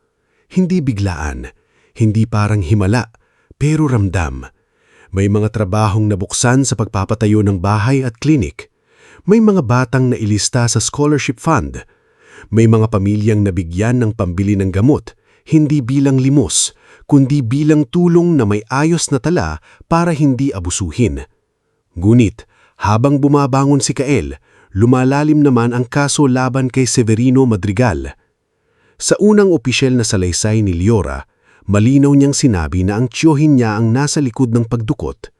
Dagdag pa roon ang narinig ni Kael sa kuweba tungkol sa pagpapapirma, ang piraso lang scarf na nakita niya, ang sirang kandado at ang testimonya ni Mang Orben tungkol sa lumang lagusan. Nagsampa ng kaso sina Don Alaric laban kay Severino, Rulfo Sabet, Nanding Carias at iba bang hindi pa nakikilalang kasabwat. Ngunit hindi madaling pabagsakin ang taong matagal nang may koneksyon. Isang gabi, habang nasa bahay ni Aling Marnie si Kael, dumating si Attorney Celestino dala ang mabigat na balita. May nawawalang dokumento sa opisina ng lupa, sabi nito, yung kopya ng old transfer records ng lupain ni Doña Isabel at may testigong biglang umatras. Tumingin si Don Alaric na naroon din at halatang hindi na natutulog ng maayos. Si Severino, malaki ang posibilidad, sagot ng abogado. At hindi lang siya ang gumagalaw, may mga taong ayaw lumabas ang koneksyon ng lumang minehan sa kasong ito. Tahimik si Kael habang nakikinig. Nagsisimula niyang maunawaan na ang gabing pumasok siya sa kuweba ay hindi katapusan ng panganib. Simula pa lang iyon. Maya-maya, nagsalita si Leora na nakaupo sa tabi ng ama. Mas maayos na ang kalagayan pero bakas pa rin ang trauma sa mga mata. Hindi ako uurong, sabi niya. Kung ako ang dahilan kung bakit nila gustong kunin ang lupa ni Mama, ako rin ang haharap para pigilan sila. Anak, nag-aalalang sabi si Don Alaric. Papa, ikinadena nila ako dahil akala nila matatakot ako. Natatakot pa rin ako, pero hindi ibig sabihin nun titigil ako. Napatingin si Kael kay Leora. Sa sandaling iyon, hindi niya nakita ang mayamang dalagang iniligtas niya. Nakita niya ang isang taong sugatan pero lumalaban. Tumingin naman si Leora kay Kael. Kael, alam kong nadamay ka na. Kung gusto mong lumayo sa kasong ito, maiintindihan ko. Marahang umiling si Kael. Narinig ko mong sinabi ng mga lalaki sa kuweba. Ako ang isa sa mga makakapagpatunay. Pero delikado, sabi ni Mirel na tahimik na nakikinig mula sa sulok. Delikado rin ang manahimik, sagot ni Kael. Tumahimik ang lahat. Sa labas, malakas ang ulan. Tumutulo ito sa lumang yero ng karinderya ni Aling Marnie, ngunit hindi na katulad ng noon ang pakiramdam ni Kael. Dati kapag umuulan, iniisip niya kung saan tutulo ang bubu nila. Ngayon, iniisip niya kung paano niyang haharapin ang mundong biglang lumaki sa harap niya. May pera na siya, oo. May pagkakataon ng mabago ang buhay niya. Pero kapalit noon ay ang pagpasok sa laban ng mga taong may kapangyarihan, pera at kakayahang baluktutin ang katotohanan. Kinabukasan, pumunta si Kael sa lupang ipinapagawa para sa bahay ni Lola Sionia. Nakatayo siya sa harap ng bagong pundasyon habang sumisikat ang araw. Lumapit si Timo, may hawak na 2 tasang kape. Pre, ibang-iba na buhay mo, sabi nito. Tinanggap sa Kael ang kape. Oo. Masaya ka ba? Matagal bago sumagot si Kael. Tumingin siya sa paligid, sa lupa, sa baryo, sa bundok na minsan niyang pinasok para iligtas si Leora. Hindi ko pa alam, pero sa unang pagkakataon, may magagawa na ako. At ano ang una mong gagawin? Huminga ng malalim si Kael. Titiyakin kong hindi na magagamit ng mga taong tulad ni Severino ang dilim para manakit ng iba. Sa malayo, tanaw pa rin ang bundok ng Sitio Pugad. Tahimik ito sa ilalim ng liwanag ng umaga na parabang walang nangyaring kasamaan sa loob nito. Pero alam ni Kael ang totoo. May mga lihim pang nakabaon doon. May mga taong kailangang managot.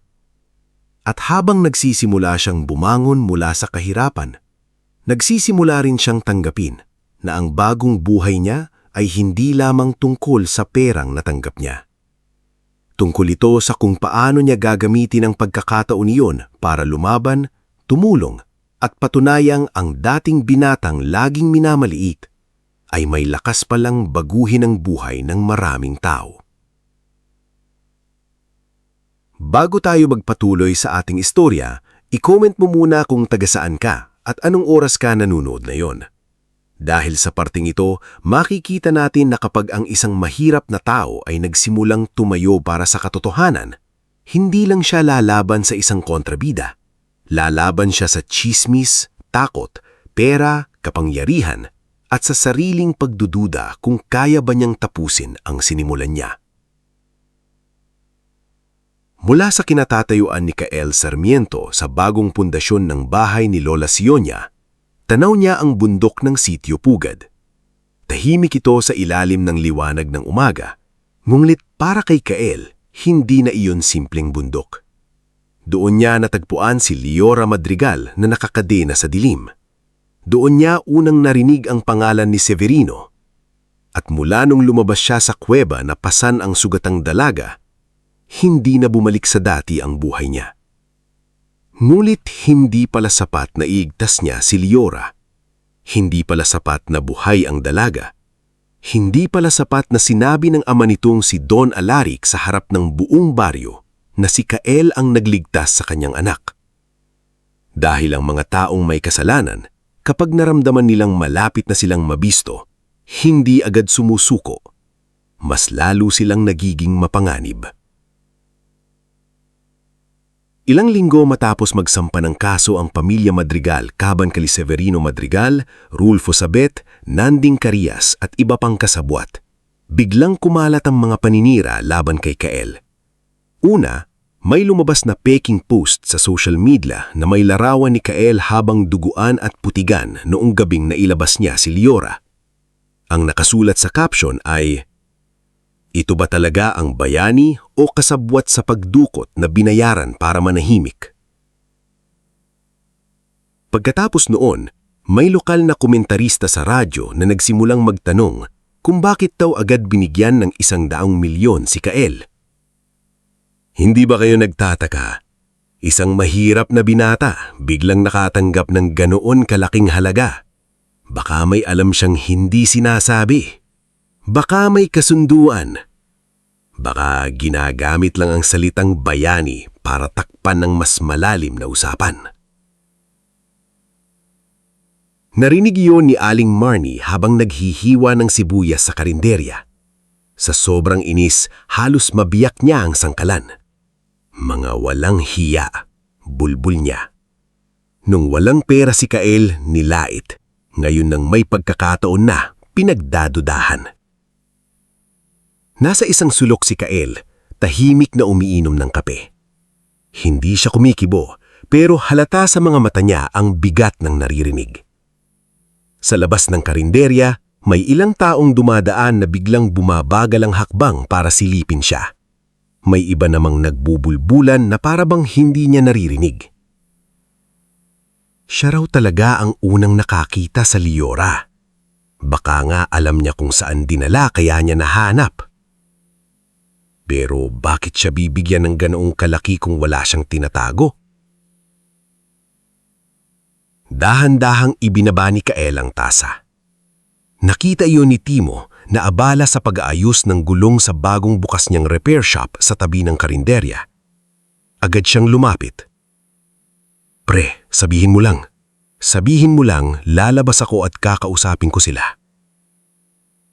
Umiling si Kael. "Wag.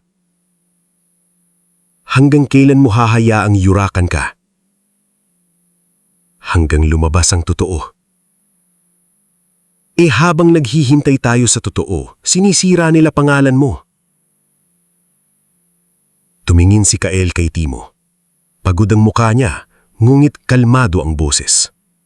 "Kung papatulan ko sila, iyon ang gagamitin nila laban sa akin. Sasabihin nilang marahas ako. Sasabihin nilang guilty ako. Mas importante ang kaso kaysa galit ko." Napailing si Timo. Minsan talaga nakakainis kang maging mabait. Hindi numiti si Kael. Sa loob-loob niya, hindi naman kabaitan ang pumipigil sa kanya. Takot din. Takot na baka bumalik siya sa dating posisyon, ang taong madaling sisihin, madaling tapakan, madaling burahin ng boses. Pero habang iniisip niya iyon, naalala niya si Liora sa ospital, naninginig pero malinaw ang sinabi. "Natatawag pa rin akong takot, pero hindi ibig sabihin titigil ako." Kung kaya ni Liora, kailangan kayanin din niya. Sa kabilang dako, si Liora ay patuloy na nagpapagaling, ngunit hindi naging madali ang bawat araw. Kahit nakalabas na siya sa ospital at pansamantalang naninirahan sa ancestral house ng mga Madrigal sa bayan, hindi pa rin siya tuluyang nakakalaya sa alaala ng kuweba. May mga gabing nagigising siya na humihingal, hawak ang sariling paa. Pakiramdam niya ay nakakadena pa rin siya sa malamig na bato. Isang gabi, narinig ni Mirel ang mahinang niyang pag-iyak mula sa kabilang silid. "Liora?" Tawag ni Mirel, marahang kumatok. "Pwede ba akong pumasok?" Walang sagot, pero binuksan ni Mirel ang pinto. Nakita niya si Liora na nakaupo sa gilid ng kama, yakap ang tuhod, nanginginig. "Andun na naman ako," bulong ni Liora. "Naririnig ko na naman ng kadena." Lumapit si Mirel at niyakap siya. "Wala ka na roon. Nandito ka. Ligtas ka. Pero paano kung hindi ako lumakas sa korte? Paano kung makita ko si Tito Severino at hindi ako makapagsalita? Hindi mo kailangang maging bato para maging matapang. Kahit nanginginig ka, basta magsalita ka, tapang pa rin iyon." Nang sumunod na araw, pumunta si Kael sa bahay ng mga Madrigal kasama si Attorney Celestino. Kailangan nilang pag-usapan ang magiging testimonya ni Kael at ang mga bagong paninira laban sa kanya. Pumasok siya sa malawak na sala na puno ng lumong larawan ng pamilya Madrigal. Doon niya unang nakita si Liora na nakaupo sa tabi ng bintana, nakatingin sa labas. Hindi na siya kasing putla ng dati, pero iba na ang tingin niya. May lungkot na hindi madaling makita kung hindi mo alam ang pinagdaanan niya. "Kael?" bati niya. "Ma'am Liora." Bahagyang siyang napangiti. "Liora na lang. Ilang beses ko na yatang sinabi." Napakamot si Kael sa batok. "Hindi pa po akong sanay. Kung tatawagin mo pa rin akong ma'am pagkatapos mo akong buhatin palabas ng kuweba, parang masyado na tayong formal." Sa unang pagkakataon, may bahagyang gaan sa pagitan nila. Ngunit agad ding bumalik ang seryosong usapan nang pumasok si Don Alaric at Attorney Celestino. "Kael," sabi ni Don Alaric, "narinig ko ang mga paninira sa iyo. Humihingi ako ng tawad. Alam kong nadamay ka dahil sa pamilya namin." Hindi niyo po kasalanan ang ginagawa ni Severino. Kadugo ko siya. At dahil hindi ko nakita agad ang tunay niyang muka, muntik nang mawala sa akin ang anak ko." Tahimik si Liora. Alam niyang sinisisi ng ama ang sarili, pero alam din niyang hindi ito ang may kasalanan. Naglatag si Attorney Celestino ng mga dokumento sa mesa. May dahilan kung bakit nila sinisira si Kael. Siya ang isa sa pinakamahalagang saksi. Narinig niya mismo ang mga tauhan ni Severino na pinag-uusapan ang pagpapapirma kay Liora at ang utos ni Severino. Kapag nasira ang kredibilidad niya, hihina ang kaso. "Paano natin papatunayan ng totoo ang sinabi ko?" tanong ni Kael. "Hindi lang ikaw ang patunay. Kailangan nating buuin ang lahat. Ang medical report ni Nurse Belina, ang salaysay ni Aling Marnie, ang mapa ni Mang Orben, ang piraso mang scarf, ang sirang kandado, at kung maaari, kailangan nating makuha ang isa sa mga kasabwat para magsalita." Napahawakan si Liora sa braso ng upuan. "Si Rulfo Bo o si Nanding?" "Maaaring isa sa kanila, pero delikado. Kapag naramdaman nilang may kakala sa grupo, baka matahimikin sila." Habang tumitindi ang investigasyon, isa-isang nasubok ang mga taong tumulong kay Kael noong gabing nailigtas si Liora. Si Nurse Belina Cordero ang unang tinamaan. Pinatawag siya ng administrator ng ospital, si Dr. Priam Ledesco, isang lalaking kilala sa pagiging sunod-sunuran sa mga mayayamang donor.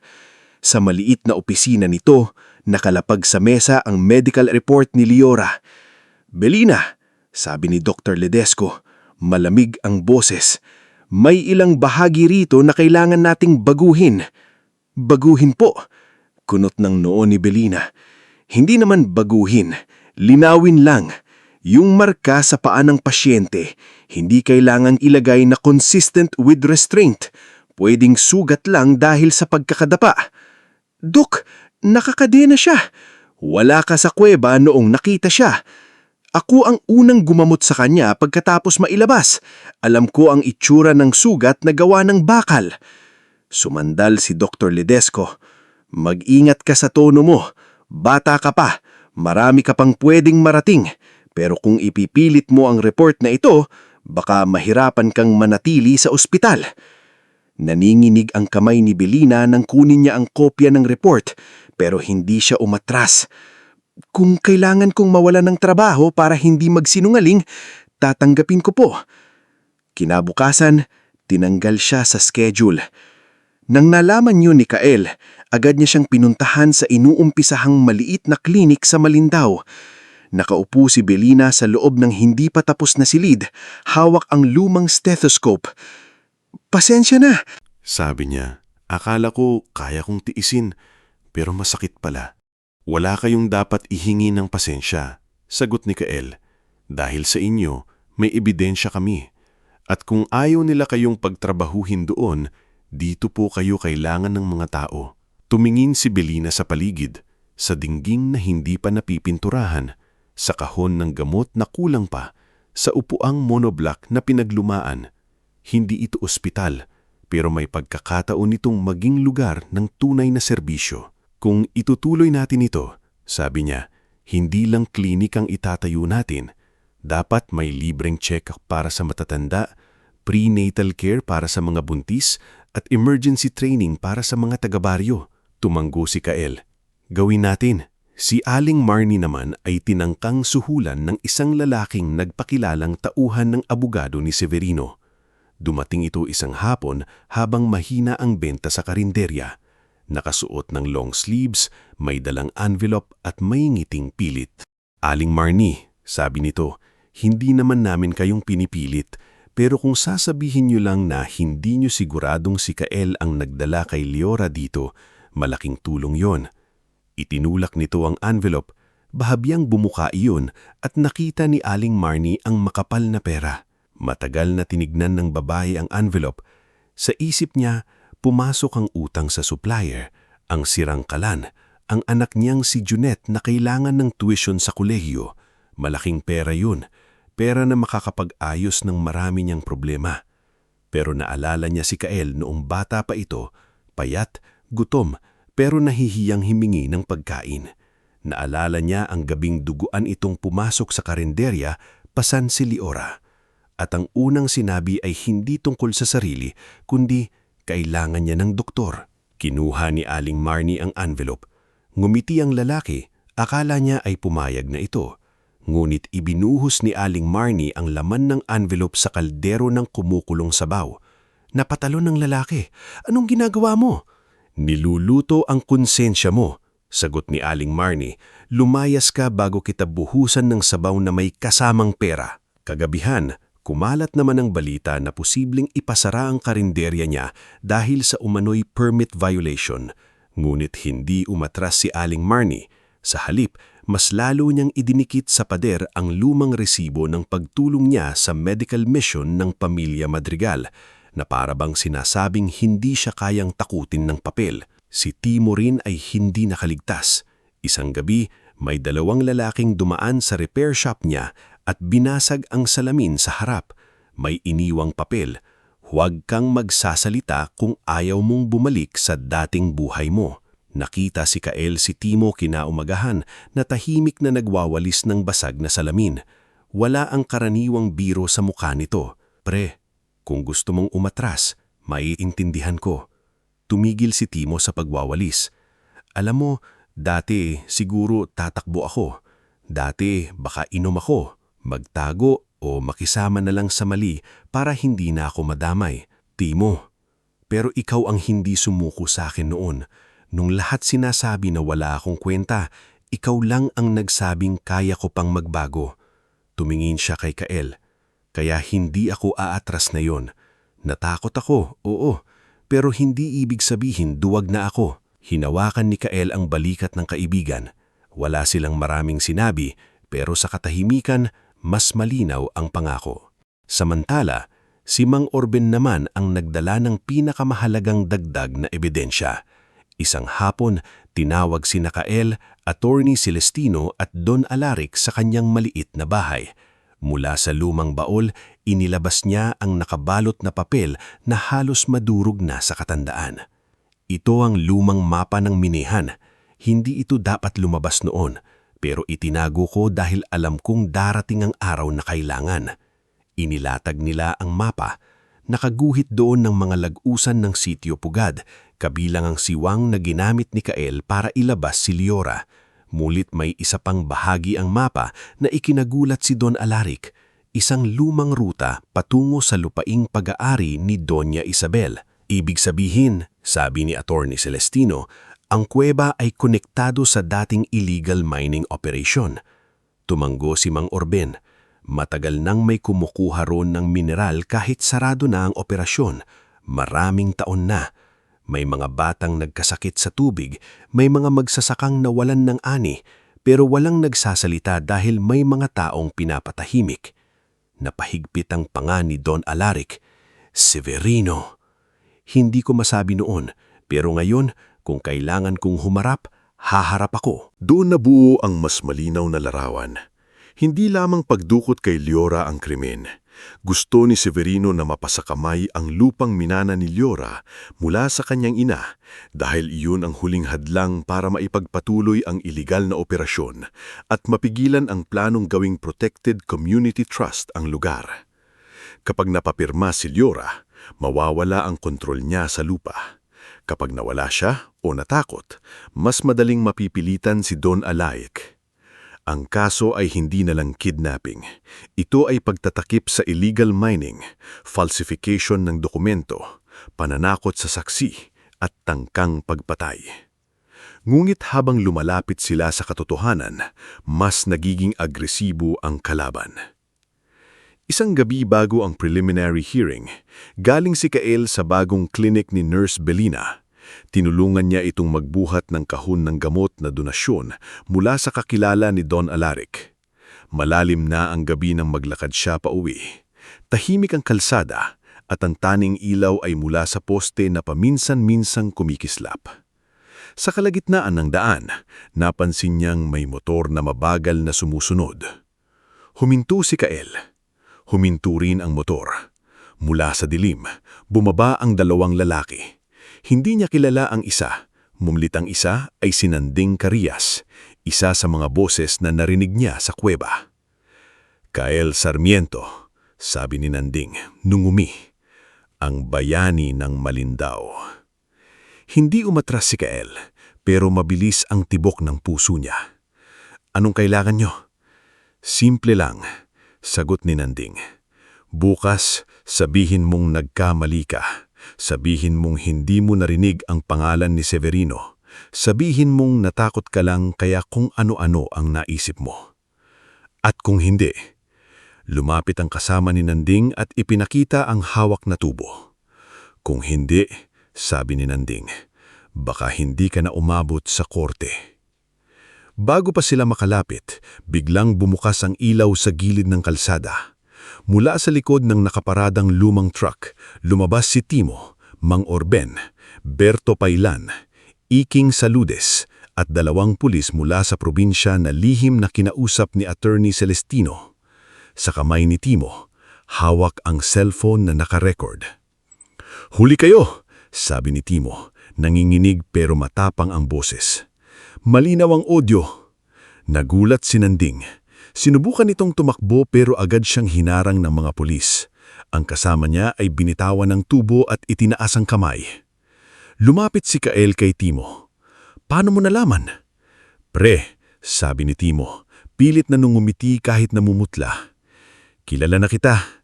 Kapag masyado kang tahimik, ibig sabihin may iniisip kang delikado. Kaya sinundan kita. Sa unang pagkakataon sa gabing iyon, nakahinga ng maluwag si Kael. Kinabukasan, humarap siya sa preliminary hearing. Sa labas ng korte, naroon ng mga reporter, mga taga-baryo, at ilang taong dati ay naniniwala sa paninira laban sa kanya. Naroon din si Darius, tahimik sa isang gilid. Hindi na kasing yabang gaya noon. Marahil dahil nakita niyang hindi na simpleng chismis ang nangyayari. May tunay na krimen, tunay na panganib, at tunay na tapang na hindi niya kayang tawanan. Bago pumasok si Kael sa silid ng korte, lumapit sa kanya si Liora. Nakasuot ito ng simpleng puting blouse. May bahagyang marka pa rin sa braso, ngunit matatag ang tindig. "Handa ka na?" tanong niya. Tumingin si Kael sa pinto ng korte. Naalala niya ang sarili niya noong unang parte ng buhay niya yun. Isang binatang sanay maliitin, sanay manahimik, sanay hayaan ng ibang tao na gumawa ng kwento tungkol sa kanya. Ngayon, nasa harap siya ng pintuan kung saan kailangan niyang magsalita. "Hindi ko alam kung handa ako, pero alam kong kailangan." Tumanggi si Liora. "Ako rin." Sabay silang pumasok, hindi bilang dalawang taong iniligtas at tagapagligtas lamang, kundi bilang dalawang saksi ng katotohanan na pilit ibinabaon ng mga makapangyarihan. Sa loob ng korte, nakaupo si Severino Madrigal. Maayos pa rin ang plansya ng Amerikana, malinis ang sapatos at hawak pa rin ang mukhang sanay manakot nang hindi kailangang sumigaw. Ngunit habang nakatingin si Kael kay Liora at kay Kael, may kakaibang tensyon sa mukha niya. Hindi siya sanay na may taong tulad ni Kael ang humaharap sa kanyang hindi nanginginig sa utos niya. Sa likod ni Kael, naroon sina Timo Valderas, Aling Marnie, Nurse Belina, Mang Orben, Mirel, Don Alaric at Liora. Magkakaiba sila ng estado sa buhay, magkakaiba ang pinanggalingan, pero sa araw na iyon, iisa ang dahilan kung bakit sila naroon. Hindi na nila hahayaan na manalo ang takot. Kael Sarmiento. Sabi ng piskal, "Maaari mo bang sabihin sa hukuman kung ano ang nakita mo noong gabing pumasok ka sa kuweba sa Sitio Pugad?" Huminga ng malalim si Kael. Saglit niyang tinapunan ng tingin si Liora.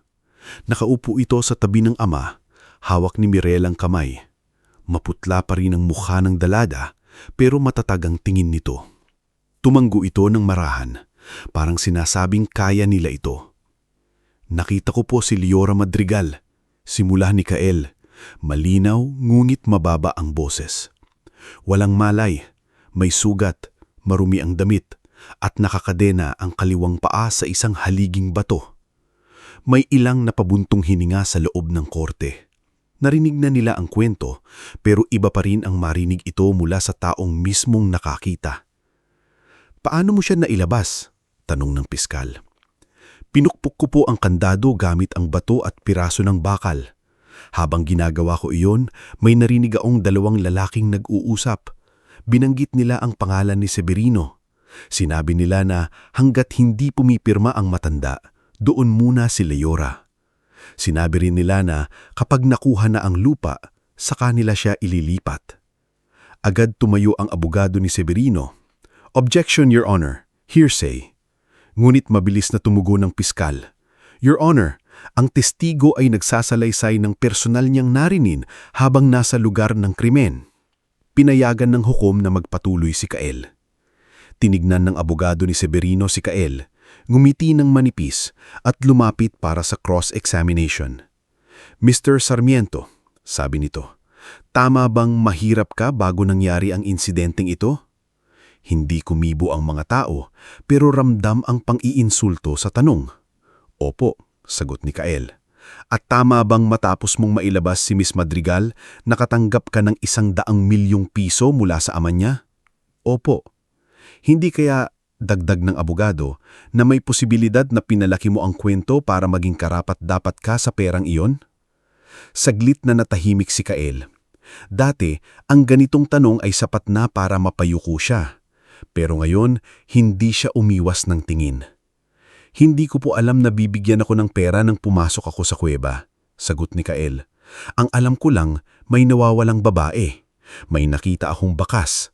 At kung buhay siya sa loob, kailangan siyang ilabas." Ngumiti ang abogado. "Pero malaking pagbabago sa buhay mo ang pera, hindi ba?" "Opo." "At hindi mo ba gustong baguhin ang buhay mo?" "Gusto ko po," Matapat ang sagot ni Kael. Pero hindi sa pamamagitan ng pagsisinungaling tungkol sa babaeng muntik ng mamatay. Tahimik ang korte. Hindi na agad nakapagsalita ang abogado. Sumunod ay humarap si Nurse Belina. Dala niya ang orihinal na medical report na tinangka nilang baguhin. Sa ilalim ng panunumpa, malinaw niyang sinabi ang mga nakita niya sa katawan ni Liora. Sugat sa braso, pasa sa mukha, dehydration at marka sa paa na tugma sa matagal na pagkakadena. Tinangka ka bang pilitin na baguhin ang report? Tanong ng piskal. Opo, sagot ni Belina. Sino ang pumilit? Si Dr. Priam Ledesco. Sinabi niyang alisin ko ang bahagi tungkol sa restraint marks.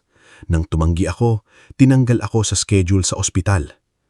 Nakita sa mukha ni Severino ang unang tunay na pagkairita. Sumunod si Aling Marnie. Hindi siya sanay sa korte kaya nanginginig ang kamay niya ng manumpa. Pero nang magsimula siyang magsalita, buo ang boses niya. Noong gabing iyon, si Kael mismo ang nagdala si Liora sa karinderya ko. Sugatan silang pareho. Hindi mukhang kriminal si Kael. Mukhang batang galing sa impyerno pero ang iniisip pa rin ay kung paanong mabubuhay ang pasan niya. May ilang napaluha sa likod. Mading si Timo ay napayuko. Totoo bang may nagtangkang suhulan ka para baguhin ang salaysay mo? Opo. Anong ginawa mo? Nilagay ko sa kumukulong sabaw ang pera.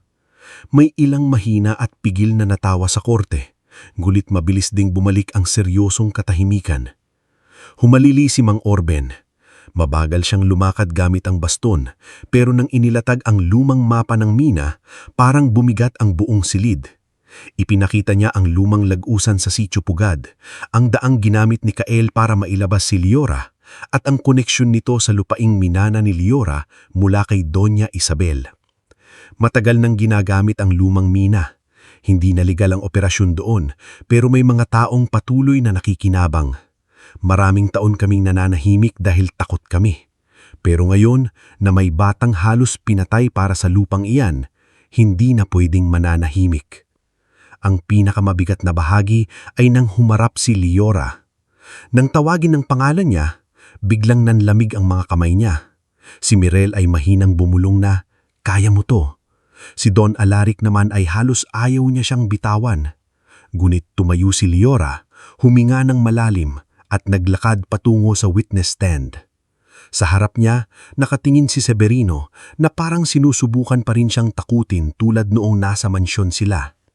Miss Madrigal, Sabi ng piskal, maaari mo bang sabihin sa hukuman ang nangyari bago ka natagpuan sa kuweba?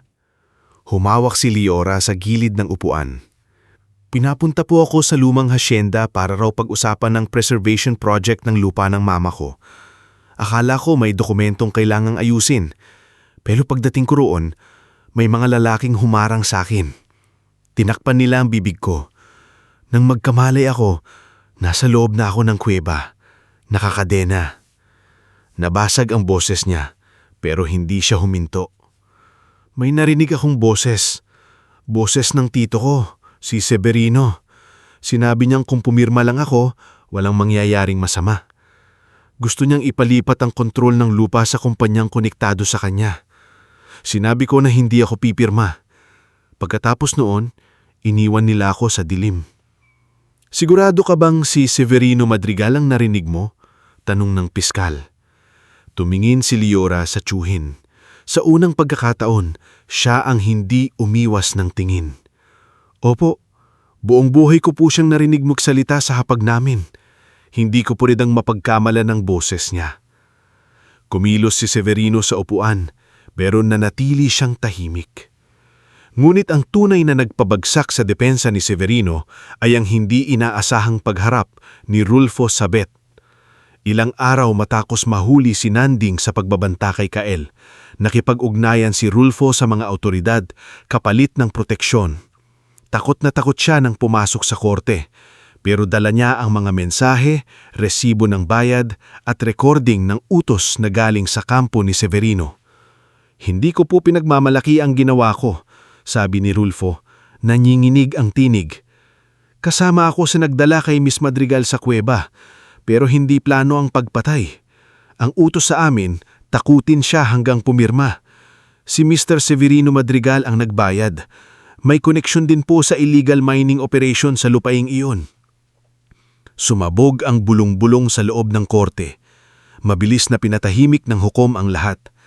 Nang ipakita ang mga ebidensya, ang sirang kandado, ang medical report, ang mapa ng mina, ang video ng pagbabanta kay Kael, at ang records ng bank transfer kay Rulfo, unti-unting natanggal ang maskara ni Severino. Ang lalaking buong buhay na nagkubli sa apelido, postura at pera ay ngayon nakaupo sa harap ng batas na hindi na niya madaling mabili. Hindi agad natakos ang kaso. Umabot ito ng maraming buwan. May mga pagdinig, apela at pagtatangkang idili ang proseso. May mga gabing napapagurod si Kael. May mga araw na umiiyak pa ring si Leora pagkatapos ng therapy. May mga pagkakataong si Don Alaric ay halos bumigay sa bigat ng kahihiyan na sariling kapatid niya ang gumawa ng lahat. Ngunit hindi na sila nag-iisa. Si Timo ay patuloy na nagpatakbo ng repair shop at naging isa sa mga tumutulong sa transportasyon ng mga saksi. Si Aling Marnie ay hindi na ipasara ang kalenderya dahil inayos ni Attorney Celestino ang permit nito at lumantad ang pananakot na ginawa ng kampo ni Severino. Si Nurse Belina ay tuluyang iniwan ng ospital at binuksan ang maliit na klinik sa Barangay Malindaw na unti-unting nakilala dahil sa libreng check-up para sa matanda at murang serbisyo sa mga mahihirap. Si Mang Orben naman, sa kabila ng edad, ay naging mahalagang saksi sa investigasyon ng illegal mining. Dumating ang araw ng hatol makalipas ang halos 1 taon. Punong-puno ang korte. Nandoon ang mga taga-Malindaw, ang media, mga dating empleyado ng mina at ang mga pamilyang naapektuhan ng maruming tubig mula sa iligal na operasyon. Nakaupo si Kael sa tabi ni Lola Sonia na ngayon ay mas malusog na dahil maayos na ang bahay at gamot. Sa kabilang hanay, hawak ni Don Alaric ang kamay ni Leora. Binasa ng hukom ang hatol. Guilty si Severino Madrigal sa kidnapping, serious illegal detention, falsification, obstruction of justice, at kaugnay na kaso sa illegal mining. Guilty rin ang ilang kasabwat, kasama si Nanding at iba pang tauhang tumulong sa pagdukot. Si Rulfo, dahil sa pakikipag-ugnayan sa investigasyon, ay binigyan ng hiwalay na kusunduan, ngunit hindi nakaligtas sa panananggutan. Ipinag-utos din ang mas malawak na investigasyon laban sa mga opisyal at negosyanteng tumulong sa pagtakip ng operasyon.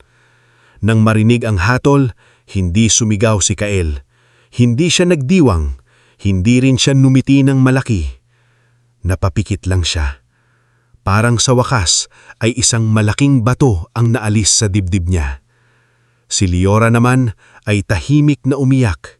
Hindi iyon luha ng pagkatalo, hindi rin simpleng luha ng tagumpay. Luha iyon ng taong matagal nang nakakadena sa alaala at ngayon ay unang pires na karamdam na maaari na siyang huminga nang hindi nakatingin sa likod. Paglabas nila ng korte, maraming reporter ang lumapit. Itinutok ang mga mikropono kay Kael. Kael, anong sabi mo sa hatol? Masaya ka ba na nakulong na si Severino? Anong gagawin mo ngayon sa yaman mo? Tumingin si Kael sa mga kamera. Dati, naningimi siya sa atensyon. Ngayon, natutunan na niyang hindi lahat ng tingin ng tao ay kailangang katakutan.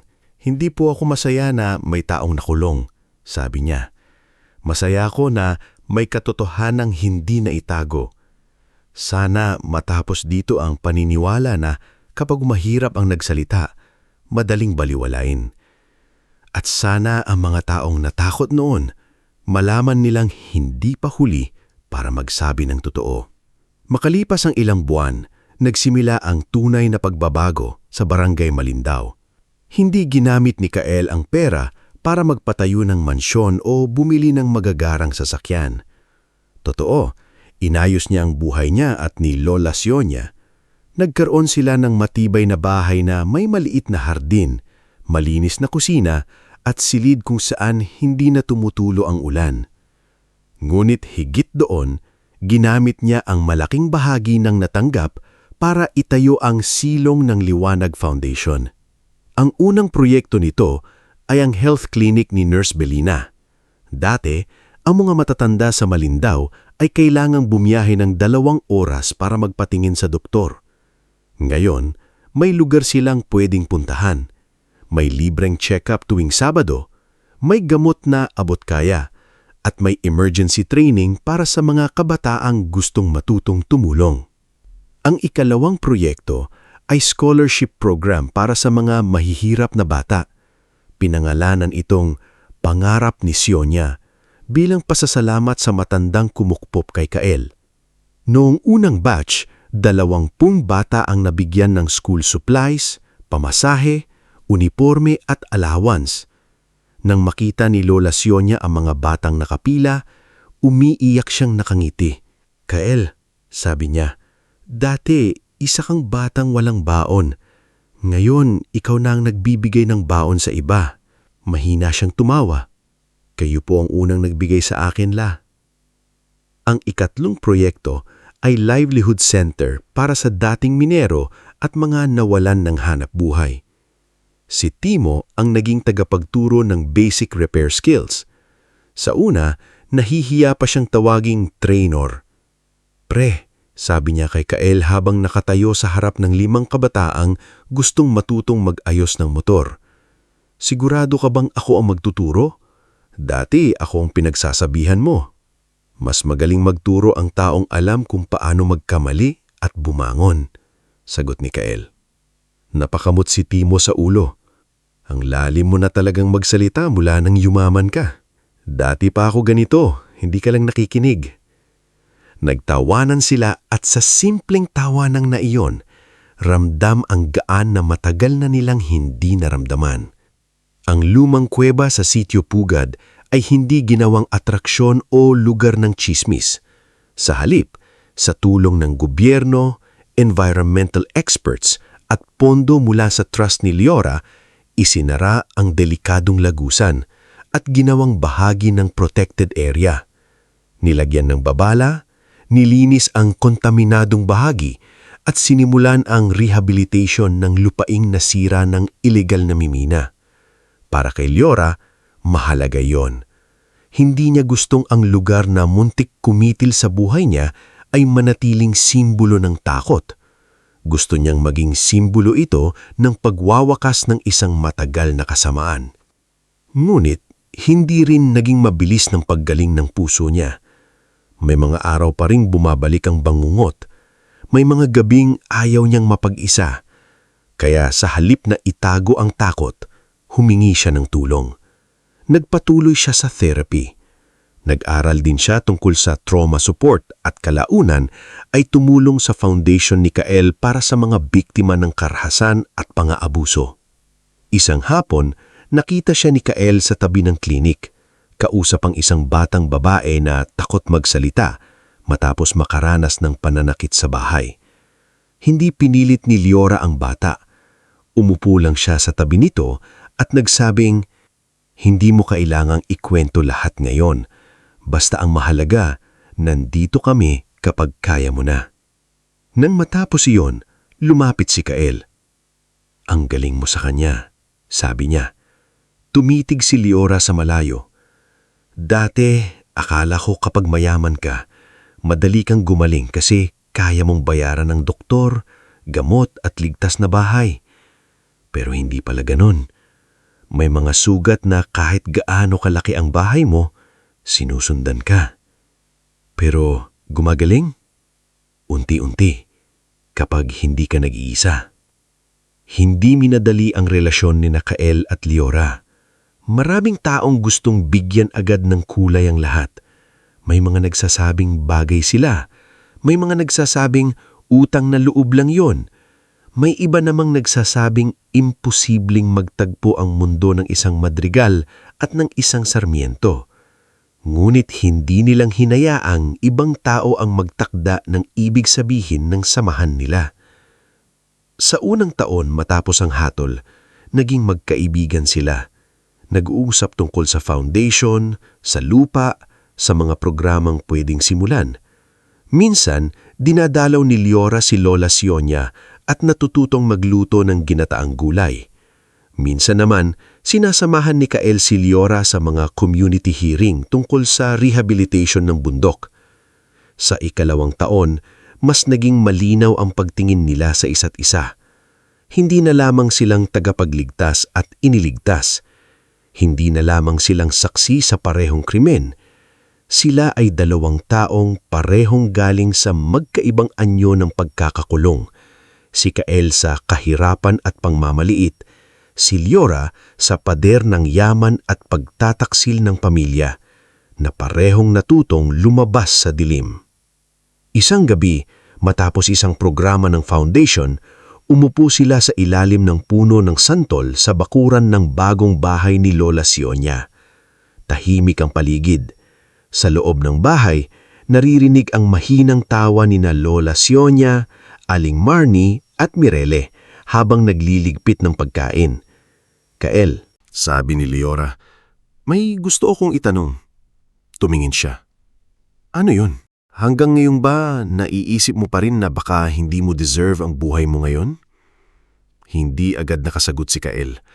Matagal na niyang itinatago ang tanong na iyon sa sarili.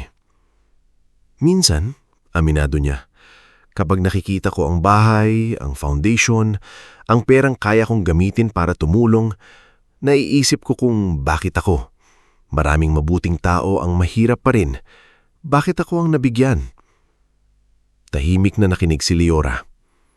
Pero sabi ni Lola Sionia, hindi ko raw kailangang sagutin kung bakit sa akin ibinigay. Ang kailangan ko raw sagutin, anong gagawin ko pagkatapos ibigay? Ngumiti si Liora. Matalino talaga si Lola Sionia.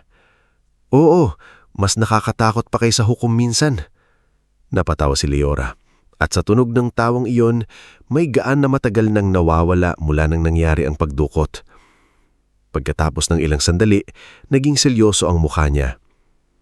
Kael, nung nasa kuweba ako, akala ko doon na matatapos ang buhay ko. Pero nung narinig ko ang boses mo, hindi ko alam kung bakit pero naniwala akong may darating. Simula noon, naging bahagi ka na ng buhay ko. Pero ayokong isipin mo na dahil lang iniligtas mo ako kaya mahalaga ka sa akin.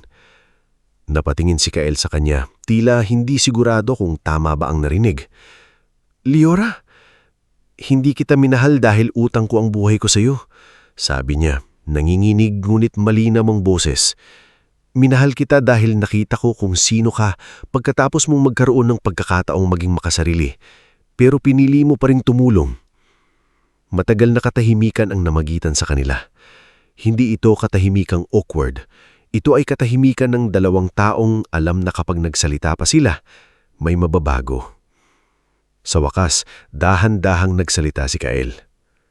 Natakot akong mahalin ka, sabi niya. Hindi dahil hindi kita kayang mahalin, kundi dahil buong buhay ko, kapag may mahalaga sa akin, natatakot akong mawala. Lumambot ang mukha ni Liora. Hindi ko maipapangako na walang mawawala, Kael, pero maipapangako kung hindi kita iiwan sa dilim. Sa ilalim ng punong santol, walang magarbong ilaw, walang mamahaling musika, walang engranding isena. Dalawang taong sugatan lang na natutong humawak sa pag-asa. At sa gabing iyon, nagsimula silang magmahal ng hindi minamadali, hindi itinatago at hindi ginagamit na pantapal sa sugat, kundi bilang pagpili sa isa't isa, araw-araw. Lumipas ang 5 taon, ang Barangay Malindaw ay hindi na ang baryong dating takot magsalita. May klinik na, livelihood center, scholarship office at maliit na community hall na itinayo sa tulong ng foundation. Si Timo ay kilala na bilang mahusay na mekaniko at trainer.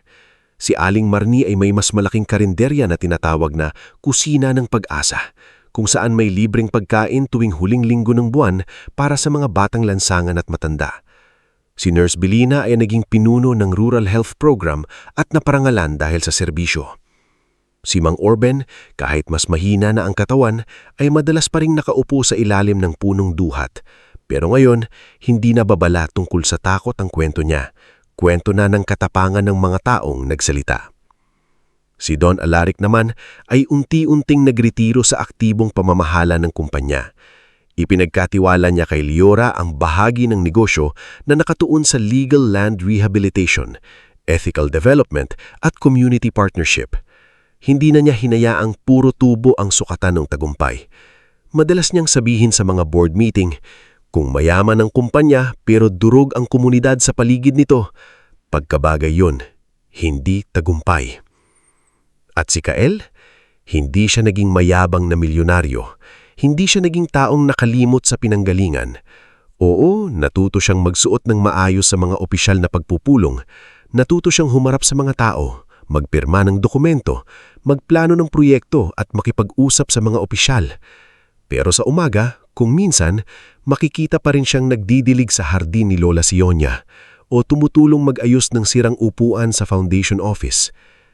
Isang araw, sa mismong barangay Malindaw, ikinasal sina Kael at Liora. Hindi sa malaking hotel, hindi sa mansyon, kundi sa maliit na chapel malapit sa punong santol kung saan minsan nilang inamin ang tunay nilang nararamdaman. Nandoon sina Don Alaric, Lola Sionia, Timo, Aling Marni, Nurse Belina, Mang Orben, Mirel at Attorney Celestino at halos buong baryo.